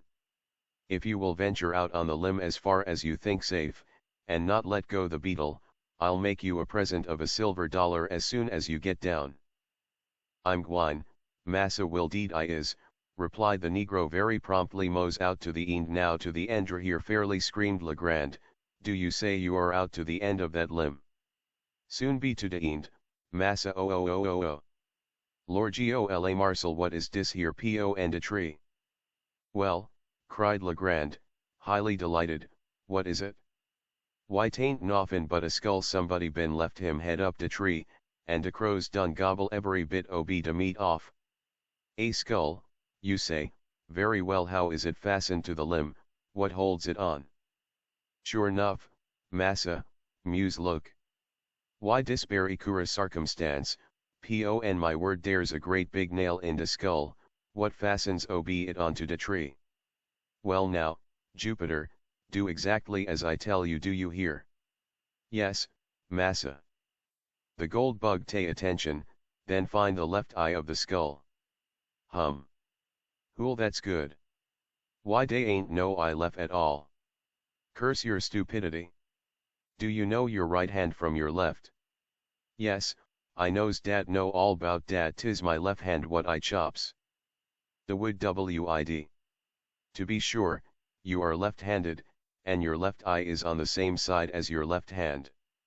Now, I suppose, you can find the left eye of the skull, or the place where the left eye has been."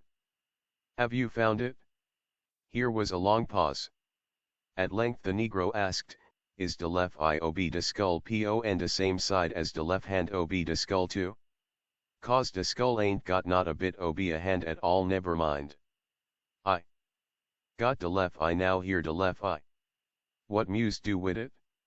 Let the beetle drop through it, as far as the string will reach, but be careful and not let go your hold of the string. All dat done, massa will, mighty easy ting for to put the bug fruta. Whole look out for him there below. During this colloquy no portion of Jupiter's person could be seen, but the beetle, which he had suffered to descend, was now visible at the end of the string, and glistened, like a globe of burnished gold, in the last rays of the setting sun, some of which still faintly illumined the eminence upon which we stood. The scarabs hung quite clear of any branches, and, if allowed to fall, would have fallen at our feet. Legrand immediately took the scythe, and cleared with it a circular space, 3 or 4 yards in diameter, just beneath the insect, and, having accomplished this, ordered Jupiter to let go the string and come down from the tree. Driving a peg, with great nicety, into the ground, at the precise spot where the beetle fell, my friend now produced from his pocket a tape measure. Fastening one end of this at that point of the trunk of the tree which was nearest the peg, he unrolled it till it reached the peg and thence further unrolled it, in the direction already established by the 2 points of the tree and the peg, for the distance of 50 feet, Jupiter clearing away the brambles with the scythe. At the spot thus attained a second peg was driven, and about this, as a center, a rude circle, about 4 feet in diameter, described.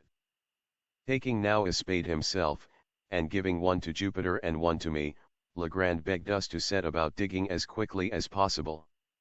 To speak the truth, I had no especial relish for such amusement at any time, and, at that particular moment, would most willingly have declined it, for the night was coming on, and I felt much fatigued with the exercise already taken, but I saw no mode of escape, and was fearful of disturbing my poor friend's equanimity by a refusal. Could I have depended, indeed, upon Jupiter's aid, I would have had no hesitation in attempting to get the lunatic home by force, but I was too well assured of the old negro's disposition, to hope that he would assist me, under any circumstances, in a personal contest with his master. I made no doubt that the latter had been infected with some of the innumerable southern superstitions about money buried, and that his fantasy had received confirmation by the finding of the scarab bus, or, perhaps, by Jupiter's obstinacy in maintaining it to be a bug of real gold. A mind disposed to lunacy would readily be led away by such suggestions, especially if chiming in with favorite preconceived ideas, and then I called to mind the poor fellow's speech about the beetles being the index of his fortune. Upon the whole, I was sadly vexed and puzzled, but, at length, I concluded to make a virtue of necessity to dig with a good will, and thus the sooner to convince the visionary, by ocular demonstration, of the fallacy of the opinions he entertained. The lanterns having been lit, we all fell to work with a zeal worthy a more rational cause, and, as the glare fell upon our persons and implements, I could not help thinking how picturesque a group we composed, and how strange and suspicious our labors must have appeared to any interloper who, by chance, might have stumbled upon our whereabouts. We dug very steadily for 2 hours. Little was said, and our chief embarrassment lay in the yelpings of the dog, who took exceeding interest in our proceedings. He, at length, became so obstreperous that we grew fearful of his giving the alarm to some stragglers in the vicinity, or, rather, this was the apprehension of Legrand. For myself, I should have rejoiced at any interruption which might have enabled me to get the wanderer home. The noise was, at length, very effectually silenced by Jupiter, who, getting out of the hole with a dogged air of deliberation, tied the brute's mouth up with one of his suspenders, and then returned, with a grave chuckle, to his task. When the time mentioned had expired, we had reached a depth of 5 feet, and yet no signs of any treasure became manifest. A general pause ensued, and I began to hope that the farce was at an end. Legrand, however, although evidently much disconcerted, wiped his brow thoughtfully and recommenced. We had excavated the entire circle of 4 feet diameter, and now we slightly enlarged the limit, and went to the farther depth of 2 feet. Still nothing appeared. The gold seeker, whom I sincerely pitied, at length clambered from the pit, with the bitterest disappointment imprinted upon every feature, and proceeded, slowly and reluctantly, to put on his coat, which he had thrown off at the beginning of his labor. In the meantime I made no remark. Jupiter, at a signal from his master, began to gather up his tools. This done, and the dog having been unmuzzled, we turned in profound silence toward home. We had taken, perhaps, a dozen steps in this direction, when, with a loud oath, Legrand strode up to Jupiter, and seized him by the collar. The astonished negro opened his eyes and mouth to the fullest extent, let fall the spades, and fell upon his knees. "You scoundrel," said Legrand, hissing out the syllables from between his clenched teeth, "you infernal black villain. Speak, I tell you. Answer me this instant, without prevarication. Which is your left eye?" "Oh, my golly, Massa Will, ain't dis here my left eye for sartain," roared the terrified Jupiter, placing his hand upon his right organ of vision, and holding it there with a desperate pertinacity, as if in immediate dread of his master's attempt at a gouge. "I thought so. I knew it." "Hurrah!" vociferated Legrand, letting the negro go and executing a series of curvets and caracoles, much to the astonishment of his valet, who, arising from his knees, looked, mutely, from his master to myself, and then from myself to his master. "Come, we must go back," said the latter, "the game's not up yet," and he again led the way to the tulip tree. "Jupiter," said he, when we reached its foot, "come here, was the skull nailed to the limb with the face outward, or with the face to the limb?" "De face was out, massa, so dat de crows could get at de eyes good." "Without any trouble. Well, then, was it this eye or that through which you dropped the beetle?" Here Legrand touched each of Jupiter's eyes. "'Twas dis eye, massa, de left eye jis as you tell me, and here it was his right eye that the negro indicated." "That will do, we must try it again." Here my friend, about whose madness I now saw, or fancied that I saw, certain indications of method, removed the peg which marked the spot where the beetle fell, to a spot about 3 inches to the westward of its former position. Taking, now, the tape measure from the nearest point of the trunk to the peg, as before, and continuing the extension in a straight line to the distance of 50 feet, a spot was indicated, removed, by several yards, from the point at which we had been digging. Around the new position a circle, somewhat larger than in the former instance, was now described, and we again set to work with the spade. I was dreadfully weary, but, scarcely understanding what had occasioned the change in my thoughts, I felt no longer any great aversion from the labor imposed. I had become most unaccountably interested, nay, even excited. Perhaps there was something, amid all the extravagant demeanor of Legrand, some air of forethought, or of deliberation, which impressed me. I dug eagerly, and now and then caught myself actually looking, with something that very much resembled expectation, for the fancied treasure, the vision of which had demented my unfortunate companion. At a period when such vagaries of thought most fully possessed me, and when we had been at work perhaps an hour and a half, we were again interrupted by the violent bowlings of the dog. His uneasiness, in the first instance, had been, evidently, but the result of playfulness or caprice, but he now assumed a bitter and serious tone. Upon Jupiter's again attempting to muzzle him, he made furious resistance, and, leaping into the hole, tore up the mold frantically with his claws. In a few seconds he had uncovered a mass of human bones, forming 2 complete skeletons, intermingled with several buttons of metal, and what appeared to be the dust of decayed woolen. 1 or 2 strokes of a spade upturned the blade of a large Spanish knife, and, as we dug farther, 3 or 4 loose pieces of gold and silver coin came to light. At sight of these the joy of Jupiter could scarcely be restrained, but the countenance of his master wore an air of extreme disappointment. He urged us, however, to continue our exertions, and the words were hardly uttered when I stumbled and fell forward, having caught the toe of my boot in a large ring of iron that lay half buried in the loose earth. We now worked in earnest, and never did I pass 10 minutes of more intense excitement. During this interval we had fairly unearthed an oblong chest of wood, which, from its perfect preservation and wonderful hardness, had plainly been subjected to some mineralizing process, perhaps that of the bichloride of mercury. This box was 3.5 feet long, 3 feet broad, and 2.5 feet deep. It was firmly secured by bands of wrought iron, riveted, and forming a kind of open trellis work over the whole. On each side of the chest, near the top, were 3 rings of iron, 6 in all, by means of which a firm hold could be obtained by 6 persons. Our utmost united endeavors served only to disturb the coffer very slightly in its bed. We at once saw the impossibility of removing so great a weight. Luckily, the sole fastenings of the lid consisted of 2 sliding bolts. These we drew back trembling and panting with anxiety. In an instant, a treasure of incalculable value lay gleaming before us. As the rays of the lanterns fell within the pit, there flashed upward a glow and a glare, from a confused heap of gold and of jewels, that absolutely dazzled our eyes. I shall not pretend to describe the feelings with which I gazed. Amazement was, of course, predominant. Legrand appeared exhausted with excitement, and spoke very few words.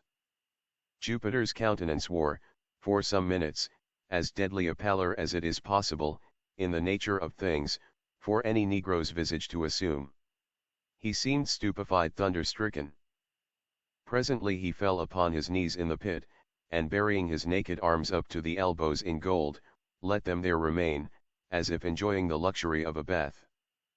At length, with a deep sigh, he exclaimed, as if in a soliloquy, "And dis all como be de ghoul bugle de putty ghoul bug, the poor little ghoul bug, what I boost in dat sauvage kind ob style. Ain't you shamed ob yourself, nigger? Answer me dat." It became necessary, at last, that I should arouse both master and valet to the expediency of removing the treasure. It was growing late, and it behooved us to make exertion, that we might get everything housed before daylight. It was difficult to say what should be done, and much time was spent in deliberation, so confused were the ideas of all. We, finally, lightened the box by removing 2/3 of its contents, when we were enabled, with some trouble, to raise it from the hole. The articles taken out were deposited among the brambles, and the dog left to guard them, with strict orders from Jupiter neither, upon any pretense, to stir from the spot, nor to open his mouth until our return. We then hurriedly made for home with the chest, reaching the hut in safety, but after excessive toil, at 1 o'clock in the morning. Worn out as we were, it was not in human nature to do more immediately. We rested until 2, and had supper, starting for the hills immediately afterward, armed with 3 stout sacks, which, by good luck, were upon the premises.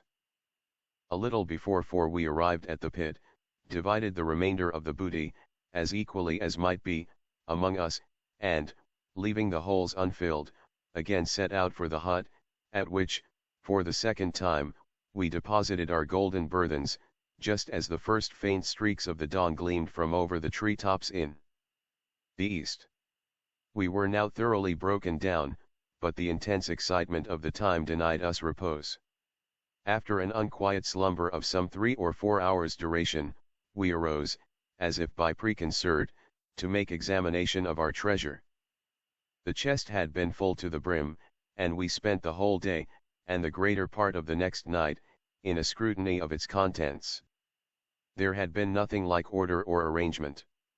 Everything had been heaped in promiscuously. Having assorted all with care, we found ourselves possessed of even vaster wealth than we had at first supposed. In coin there was rather more than $450,000, estimating the value of the pieces, as accurately as we could, by the tables of the period. There was not a particle of silver. All was gold of antique date and of great variety, French, Spanish, and German money, with a few English guineas, and some counters, of which we had never seen specimens before. There were several very large and heavy coins, so worn that we could make nothing of their inscriptions. There was no American money. The value of the jewels we found more difficulty in estimating. There were diamonds, some of them exceedingly large and fine, 110 in all, and not one of them small, 18 rubies of remarkable brilliancy, 310 emeralds, all very beautiful, and 21 sapphires, with an opal. These stones had all been broken from their settings and thrown loose in the chest. The settings themselves, which we picked out from among the other gold, appeared to have been beaten up with hammers, as if to prevent identification. Besides all this, there was a vast quantity of solid gold ornaments, nearly 200 massive finger and earrings, rich chains, 30 of these, if I remember, 83 very large and heavy crucifixes, 5 gold censers of great value, a prodigious golden punch bowl, ornamented with richly chased vine leaves and bacchanalian figures, with 2 sword handles exquisitely embossed, and many other smaller articles which I cannot recollect. The weight of these valuables exceeded 350 pounds avoirdupois, and in this estimate I have not included 197 superb gold watches, 3 of the number being worth each $500, if one. Many of them were very old, and as timekeepers valueless, the works having suffered, more or less, from corrosion, but all were richly jeweled and in cases of great worth. We estimated the entire contents of the chest, that night, at $1.5 million, and upon the subsequent disposal of the trinkets and jewels, a few being retained for our own use, it was found that we had greatly undervalued the treasure. When, at length, we had concluded our examination, and the intense excitement of the time had, in some measure, subsided, Legrand, who saw that I was dying with impatience for a solution of this most extraordinary riddle, entered into a full detail of all the circumstances connected with it. "Do you remember," said he, "the night when I handed you the rough sketch I had made of the scarab, sirs? You recollect also, that I became quite vexed at you for insisting that my drawing resembled a death's head. When you first made this assertion I thought you were jesting, but afterward I called to mind the peculiar spots on the back of the insect, and admitted to myself that your remark had some little foundation in fact. Still, the sneer at my graphic powers irritated me, for I am considered a good artist, and, therefore, when you handed me the scrap of parchment, I was about to crumple it up and throw it angrily into the fire." "The scrap of paper, you mean," said I. "No, it had much of the appearance of paper, and at first I supposed it to be such, but when I came to draw upon it, I discovered it at once to be a piece of very thin parchment. It was quite dirty, you remember. Well, as I was in the very act of crumpling it up, my glance fell upon the sketch at which you had been looking, and you may imagine my astonishment when I perceived, in fact, the figure of a death's head just where, it seemed to me, I had made the drawing of the beetle. For a moment I was too much amazed to think with accuracy. I knew that my design was very different in detail from this, although there was a certain similarity in general outline. Presently I took a candle, and seating myself at the other end of the room, proceeded to scrutinize the parchment more closely. Upon turning it over, I saw my own sketch upon the reverse, just as I had made it.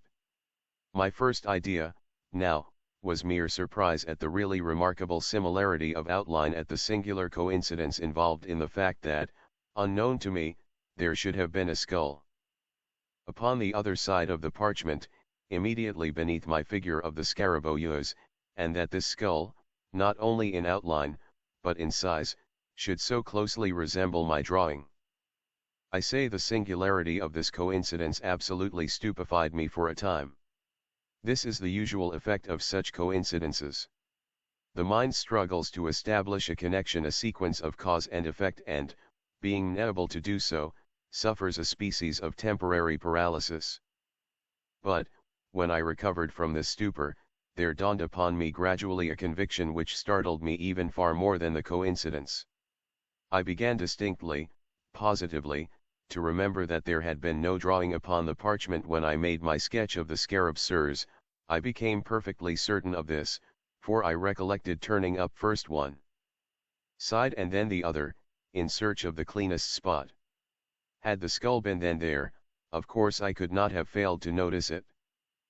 Here was indeed a mystery which I felt it impossible to explain, but, even at that early moment, there seemed to glimmer, faintly, within the most remote and secret chambers of my intellect, a glowworm-like conception of that truth which last night's adventure brought to so magnificent a demonstration. I arose at once, and putting the parchment securely away, dismissed all further reflection until I should be alone. When you had gone, and when Jupiter was fast asleep, I betook myself to a more methodical investigation of the affair. In the first place I considered the manner in which the parchment had come into my possession. The spot where we discovered the scarab house was on the coast of the mainland, about a mile eastward of the island, and but a short distance above high water mark. Upon my taking hold of it, it gave me a sharp bite, which caused me to let it drop.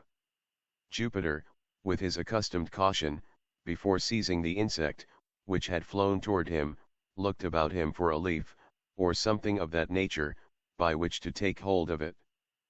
It was at this moment that his eyes, and mine also, fell upon the scrap of parchment, which I then supposed to be paper. It was lying half buried in the sand, a corner sticking up. Near the spot where we found it, I observed the remnants of the hull of what appeared to have been a ship's longboat. The wreck seemed to have been there for a very great while, for the resemblance to boat timbers could scarcely be traced. Well, Jupiter picked up the parchment, wrapped the beetle in it, and gave it to me. Soon afterward we turned to go home, and on the way met Lieutenant G. I showed him the insect, and he begged me to let him take it to the fort. Upon my consenting, he thrust it forthwith into his waistcoat pocket, without the parchment in which it had been wrapped, and which I had continued to hold in my hand during his inspection.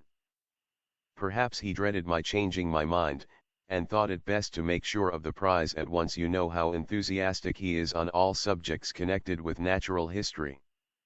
At the same time, without being conscious of it, I must have deposited the parchment in my own pocket. You remember that when I went to the table, for the purpose of making a sketch of the beetle, I found no paper where it was usually kept. I looked in the drawer, and found none there. I searched my pockets, hoping to find an old letter, when my hand fell upon the parchment. I thus detail the precise mode in which it came into my possession, for the circumstances impressed me with peculiar force. No doubt you will think me fanciful, but I had already established a kind of connection. I had put together two links of a great chain. There was a boat lying upon the sea coast, and not far from the boat was a parchment, not a paper, with a skull depicted upon it. You will, of course, ask where is the connection. I reply that the skull, or Death's head, is the well-known emblem of the pirate. The flag of the Death's head is hoisted in all engagements. I have said that the scrap was parchment, and not paper. Parchment is durable, almost imperishable. Matters of little moment are rarely consigned to parchment, since, for the mere ordinary purposes of drawing or writing, it is not nearly so well adapted as paper. This reflection suggested some meaning, some relevancy in the Death's head. I did not fail to observe, also, the orm of the parchment. Although one of its corners had been, by some accident, destroyed, it could be seen that the original form was oblong. It was just such a slip, indeed, as might have been chosen for a memorandum, for a record of something to be long remembered and carefully preserved. But, I interposed, you say that the skull was not upon the parchment when you made the drawing of the beetle. How then do you trace any connection between the boat and the skull, since this latter, according to your own admission, must have been designed, God only knows how or by whom, at some period subsequent to your sketching the scarab Sursloa? Hereupon turns the whole mystery, although the secret, at this point, I had comparatively little difficulty in solving. My steps were sure, and could afford a single result. I reasoned, for example, TWS, when I drew the scarabombs there was no skull apparent upon the parchment. When I had completed the drawing I gave it to you, and observed you narrowly until you returned it. You therefore, did not design the skull. And no one else was present to do it. Then it was not done by human agency. And nevertheless it was done. At this stage of my reflections I endeavored to remember, and did remember, with entire distinctness, every incident which occurred about the period in question. The weather was chilly, oh, rare and happy accident, and a fire was blazing upon the hearth. I was heated with exercise and sat near the table. You, however, had drawn a chair close to the chimney. Just as I placed the parchment in your hand, and as you were in the act of inspecting it, Wolf, the Newfoundland, entered, and leaped upon your shoulders. With your left hand you caressed him and kept him off, while your right, holding the parchment, was permitted to fall listlessly between your knees, and in close proximity to the fire. At one moment I thought the blaze had caught it, and was about to caution you, but, before I could speak, you had withdrawn it, and were engaged in its examination. When I considered all these particulars, I doubted not for a moment that he had been the agent in bringing to light, upon the parchment, the skull which I saw designed upon it. You are well aware that chemical preparations exist, and have existed time out of mind, by means of which it is possible to write upon either paper or vellum, so that the characters shall become visible only when subjected to the action of fire. Zaffer, digested in aqua regia, and diluted with 4 times its weight of water, is sometimes employed, a green tint results. The regulus of cobalt, dissolved in spirit of nitre, gives a red. These colors disappear at longer or shorter intervals after the material written upon cools, but again become apparent upon the reapplication of heat. I now scrutinized the death's head with care. Its outer edges, the edges of the drawing nearest the edge of the vellum, were far more distinct than the others. It was clear that the action of the caloric had been imperfect or unequal. I immediately kindled a fire, and subjected every portion of the parchment to a glowing heat. At first, the only effect was the strengthening of the faint lines in the skull, but, upon persevering in the experiment, there became visible, at the corner of the slip, diagonally opposite to the spot in which the death's head was delineated, the figure of what I at first supposed to be a goat. A closer scrutiny, however, satisfied me that it was intended for a kid. Hal, said I, to be sure I have no right to laugh at you. $1.5 million of money is too serious a matter for mirth, but you are not about to establish a third link in your chain. You will not find any especial connection between your pirates and a goat. Pirates, you know, have nothing to do with goats, they appertain to the farming interest. But I have just said that the figure was not that of a goat. Well, a kid then. Pretty much the same thing. Pretty much, but not altogether, said Legrand. You may have heard of one Captain Kidd. I at once looked upon the figure of the animal as a kind of punning or hieroglyphical signature. I say signature, because its position upon the vellum suggested this idea. The death's head at the corner diagonally opposite, had, in the same manner, the air of a stamp, or seal. But I was sorely put out by the absence of all else of the body to my imagined instrument of the text. For my context presume you expected to find a letter between the stamp and the signature. Something of that kind. The fact is, I felt irresistibly impressed with a presentiment of some vast good fortune impending. I can scarcely say why. Perhaps, after all, it was rather a desire than an actual belief, but do you know that Jupiter's silly words, about the bug being of solid gold, had a remarkable effect upon my fancy? And then the series of accidents and coincidences, these were so very extraordinary. Do you observe how mere an accident it was that these events should have occurred upon the sole day of all the year in which it has been, or may be sufficiently cool for fire, and that without the fire, or without the intervention of the dog at the precise moment in which he appeared, I should never have become aware of the death's head, and so never the possessor of the treasure. But proceed, I am all impatience. Well, you have heard, of course, the many stories current, the thousand vague rumors afloat about money buried, somewhere upon the Atlantic coast, by Kidd and his associates. These rumors must have had some foundation in fact. And that the rumors have existed so long and so continuous, could have resulted, it appeared to me, only from the circumstance of the buried treasure still remaining entombed. Had Kidd concealed his plunder for a time, and afterward reclaimed it, the rumors would scarcely have reached us in their present unvarying form. You will observe that the stories told are all about money seekers, not about money finders. Had the pirate recovered his money, there the affair would have dropped.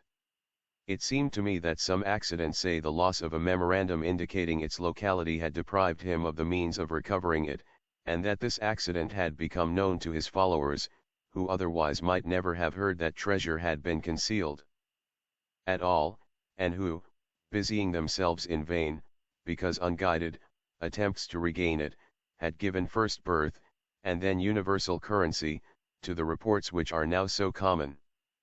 Have you ever heard of any important treasure being unearthed along the coast? Never. But that Kidd's accumulations were immense, is well known.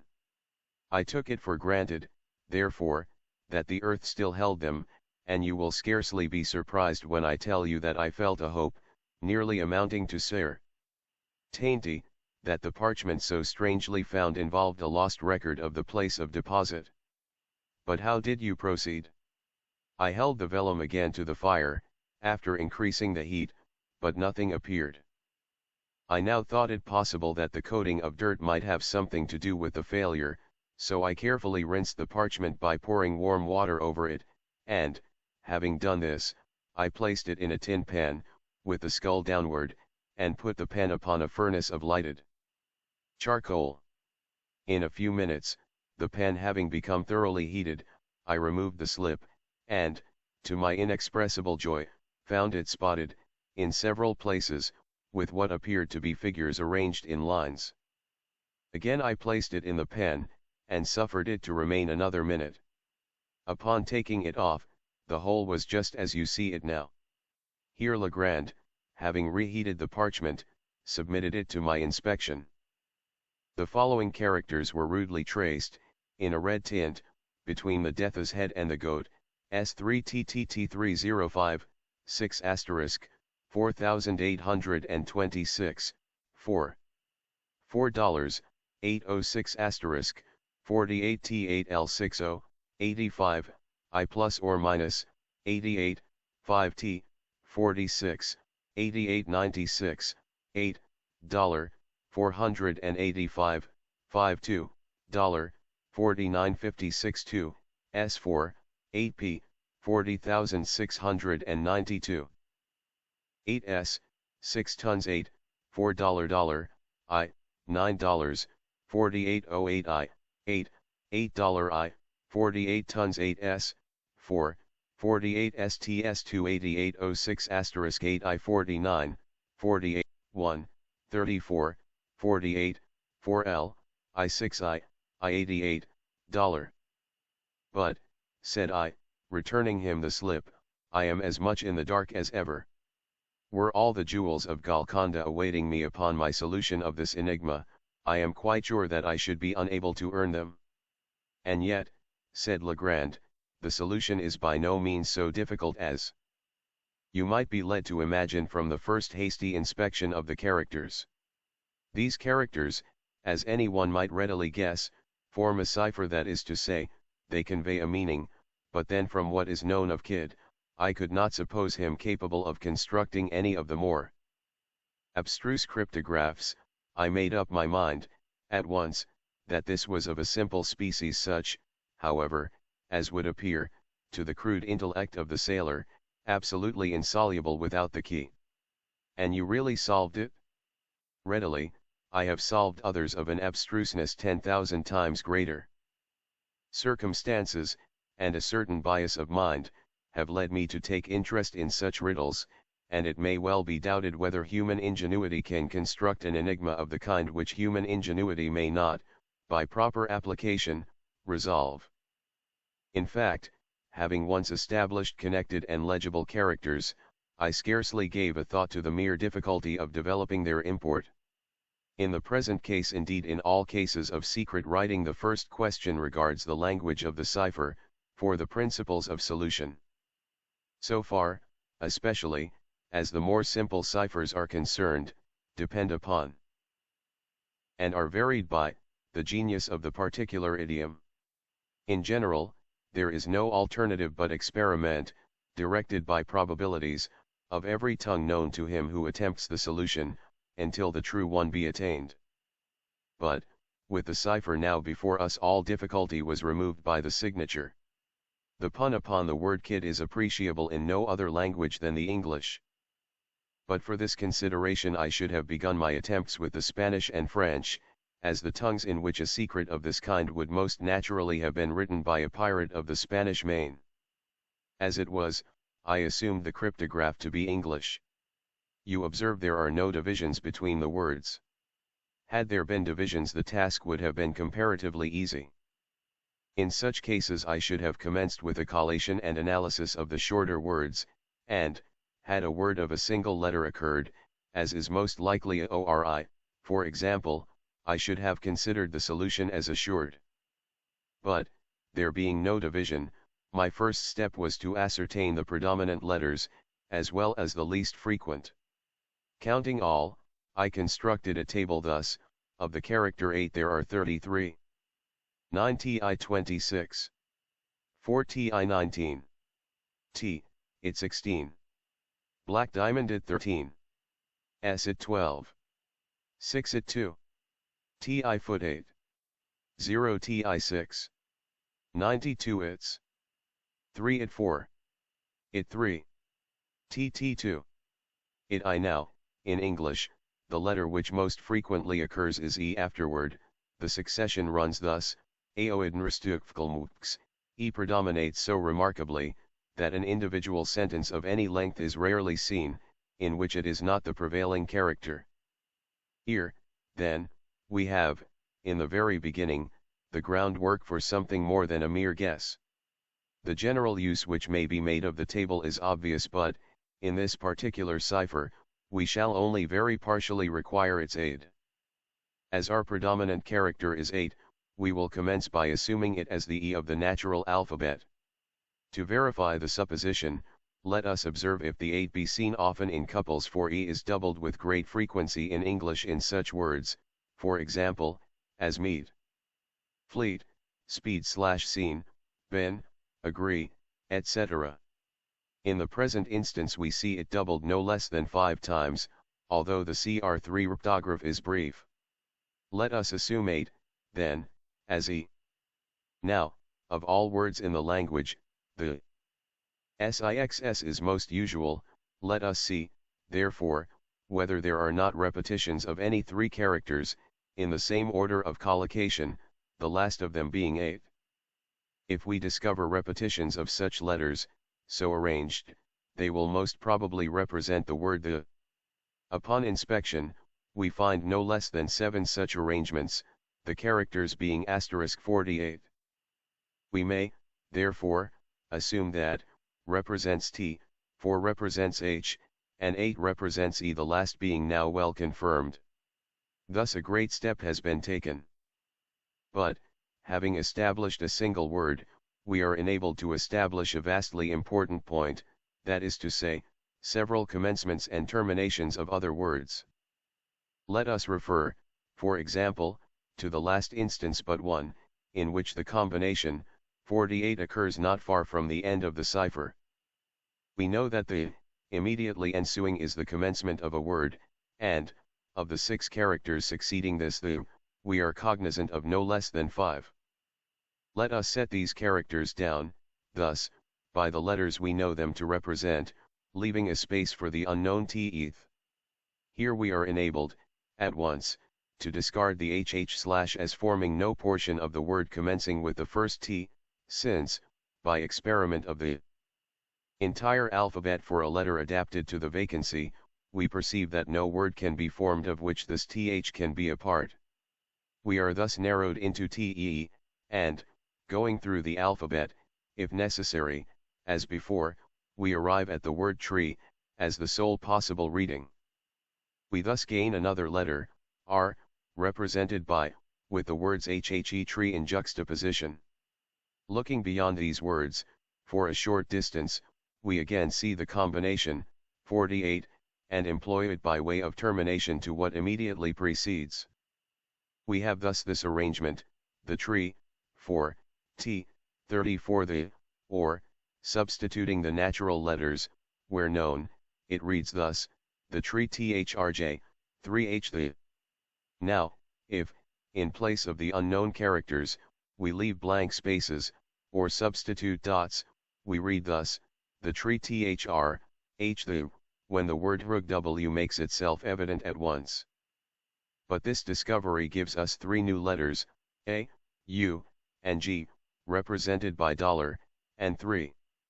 Looking now, narrowly, through the cipher for combinations of known characters, we find, not very far from the beginning, this arrangement, 83, 88, or degree, which, plainly, is the conclusion of the word degree, and gives us another letter, d, represented by f*, 4 letters beyond the word degree, we perceive the combination, 4688. Translating the known characters, and representing the unknown by dots, as before, we read thus, thrd, an arrangement immediately suggestive of the word 13, and again furnishing us with two new characters, I and n, represented by 6 and star. Referring, now, to the beginning of the cryptograph, we find the combination, $3 translating as before, we obtain good, which assures us that the first letter is a, and that the first two words are a good. It is now time that we arrange our key, as far as discovered, in a taboo lar form, to avoid confusion. It will stand thus, 5 represents ATD8E3G4H6I$O, R. We have, therefore, no less than 11 of the most important letters represented, and it will be unnecessary to proceed with the details of the solution. I have said enough to convince you that ciphers of this nature are readily soluble, and to give you some insight into the rationale of their development. But be assured that the specimen before us appertains to the very simplest species of cryptograph. It now only remains to give you the full translation of the characters upon the parchment, as unriddled. Here it is: good glass in the Bishop's S hostel in the Devi FS seat 41 degrees Gin 13 minutes northeast and by North Main Branch 7th limb. East side shoot J Ram the left eye of the Death's head a beeline from the tree through the shot 50 feet out said I, the Enigma MS still in as bad a condition as ever. How is it possible to extort a meaning from all this jargon about me by FS seat / Death's head / and Bishop's hostels? I confess replied Legrand, that the matter still wears a serious aspect, when regarded with a casual glance. My first endeavor was to divide the sentence into the natural division intended by the CR3tographist. You mean, to punctuate it? Something of that kind. But how was it possible to effect this? I reflected that it had been a point with the writer to run his words together without division, so as to increase the difficulty of solution. Now, a not over-acute man, in pursuing such an object, would be nearly certain to overdo the matter. When, in the course of his composition, he arrived at a break in high subject which would naturally require a pause, or a point, he would be exceedingly apt to run his characters, at this place, more than usually close together. If you will observe them in the present instance, you will easily detect 5 such cases of unusual crowding. Acting upon this hint, I made the division thus: a good glass in the Bishop's hostel in the Devil's seat 41 degrees and 13 minutes northeast and by North Main Branch Sev. Nth limb east side shoot from the left eye of the Death's head a beeline from the tree through the shot 50 feet out. Even this division, said I, leaves me still in the dark. It left me also in the dark, replied Legrand, for a few days, during which I made diligent inquiry, in the neighborhood of Sullivan's Island, for any building which went by the name of the Bishop's Hotel, for, of course, I dropped the obsolete word hostel. Gaining no information on the subject, I was on the point of extending my sphere of search, and proceeding in a more systematic manner, when, one morning, it entered into my head, quite suddenly, that this bishop's hostel might have some reference to an old family, of the name of Bessop, which, time out of mind, had held possession of an ancient manor house, about 4 miles to the northward of the island. I accordingly went over to the plantation, and reinstituted my inquiries among the older negroes of the place. At length one of the most aged of the women said that she had heard of such a place as Bessop's Castle and thought that she could guide me to it, but that it was not a castle, nor a tavern, but a high rock. I offered to pay her well for her trouble, and, after some demur, she consented to accompany me to the spot. We found it without much difficulty, when, dismissing her, I proceeded to examine the place. The castle consisted of an irregular assemblage of cliffs and rocks, one of the latter being quite remarkable for its height as well as for its insulated and artificial appearance.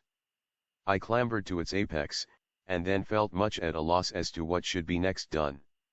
While I was busied in reflection, my eyes fell upon a narrow ledge in the eastern face of the rock, perhaps a yard below the summit upon which I stood. This ledge projected about 18 inches, and was not more than a foot wide, while a niche in the cliff just above it gave it a rude resemblance to one of the hollow-backed chairs used by our ancestors. I made no doubt that here was the Diva seat alluded to in the Ms., and now I seemed to grasp the full secret of the riddle. The good glass, I knew, could have reference to nothing but a telescope, for the world glass is rarely employed in any other sense by seamen. Now here, I at once saw, was a telescope to be used, and a definite point of view, admitting no variation, from which to use it. Nor did I hesitate to believe that the phrases 21 degrees and 13 minutes, and northeast and by north, were intended as directions for the leveling of the glass. Greatly excited by these discoveries, I hurried home, procured a telescope, and returned to the rock. Let myself down to the ledge, and found that it was impossible to retain a seat upon it except in one particular position. This fact confirmed my preconceived idea. I proceeded to use the glass. Of course, the 21 degrees and 13 minutes could allude to nothing but elevation above the visible horizon, since the horizontal direction was clearly indicated by the words northeast and by north. TKHS latter direction I at once established by means of a pocket compass, then, pointing the glass as nearly at an angle of 41 degrees of elevation as I could do it by guess, I moved it cautiously up or down, until my attention was arrested by a circular rift or opening in the foliage of a large tree that overtopped its fellows in the distance. In the center of this rift I perceived a white spot, but could not, at first, distinguish what it was. Adjusting the focus of the telescope, I again looked, and now made it out to be a human skull. Upon this discovery I was so sanguine as to consider the enigma solved, for the phrase main branch, seventh limb, east side, could refer only to the position of the skull upon the tree, while shoot from the left eye of the death's head admitted, also, of but one interpretation, in regard to a search for buried treasure. I perceived that the design was to drop a bullet from the left eye of the skull, and that a bee-line, or, in other words, a straight line, drawn from the nearest point of the trunk through the shot, or the spot where the bullet fell, and thence extended to a distance of 50 feet, would indicate a definite point, and beneath this point I thought it at least possible that a deposit of value lay concealed. All this, I said, is exceedingly clear, and, although ingenious, still simple and explicit. When you left the Bishop's Hotel, what then? Why, having carefully taken the bearings of the tree, I turned homeward. The instant that I left the Diva's seat, however, the circular rift vanished, nor could I get a glimpse of it afterward, turn as I would. What seems to me the chief ingenuity in this whole business, is the fact, for repeated experiment has convinced me it is a fact, that the circular opening in question is visible from no other attainable point of view than that afforded by the narrow ledge upon the face of the rock. In this expedition to the Bishop's Hotel I had been attended by Jupiter, who had, no doubt, observed, for some weeks past, the abstraction of my demeanor, and took especial care not to leave me alone.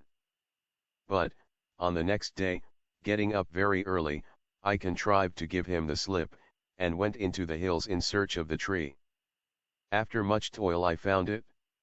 When I came home at night my valet proposed to give me a flogging. With the rest of the adventure I believe you are as well acquainted as myself. I suppose, said I, you missed the spot, in the first attempt at digging, through Jupiter's stupidity in letting the bug fall through the right, instead of through the left eye of the skull. Precisely. This mistake made a difference of about 2.5 inches in the thought, that is to say, in the position of the peg nearest the tree, and had the treasure been beneath the thought, the error would have been of little moment, but the shot, together with the nearest point of the tree, were merely 2 points for the establishment of a line of direction. Of course the error, however trivial in the beginning, increased as we proceeded with the line, and by the time we had gone 50 feet through us, quite off the scent. But for my deep-seated impressions that treasure was here somewhere actually buried, we might have had all our labor in vain. But your grandiloquence, and your conduct in swinging the beetle, how excessively odd! I was sure yon were mad. And why did you insist upon letting fall the bug, instead of a bullet, from the skull?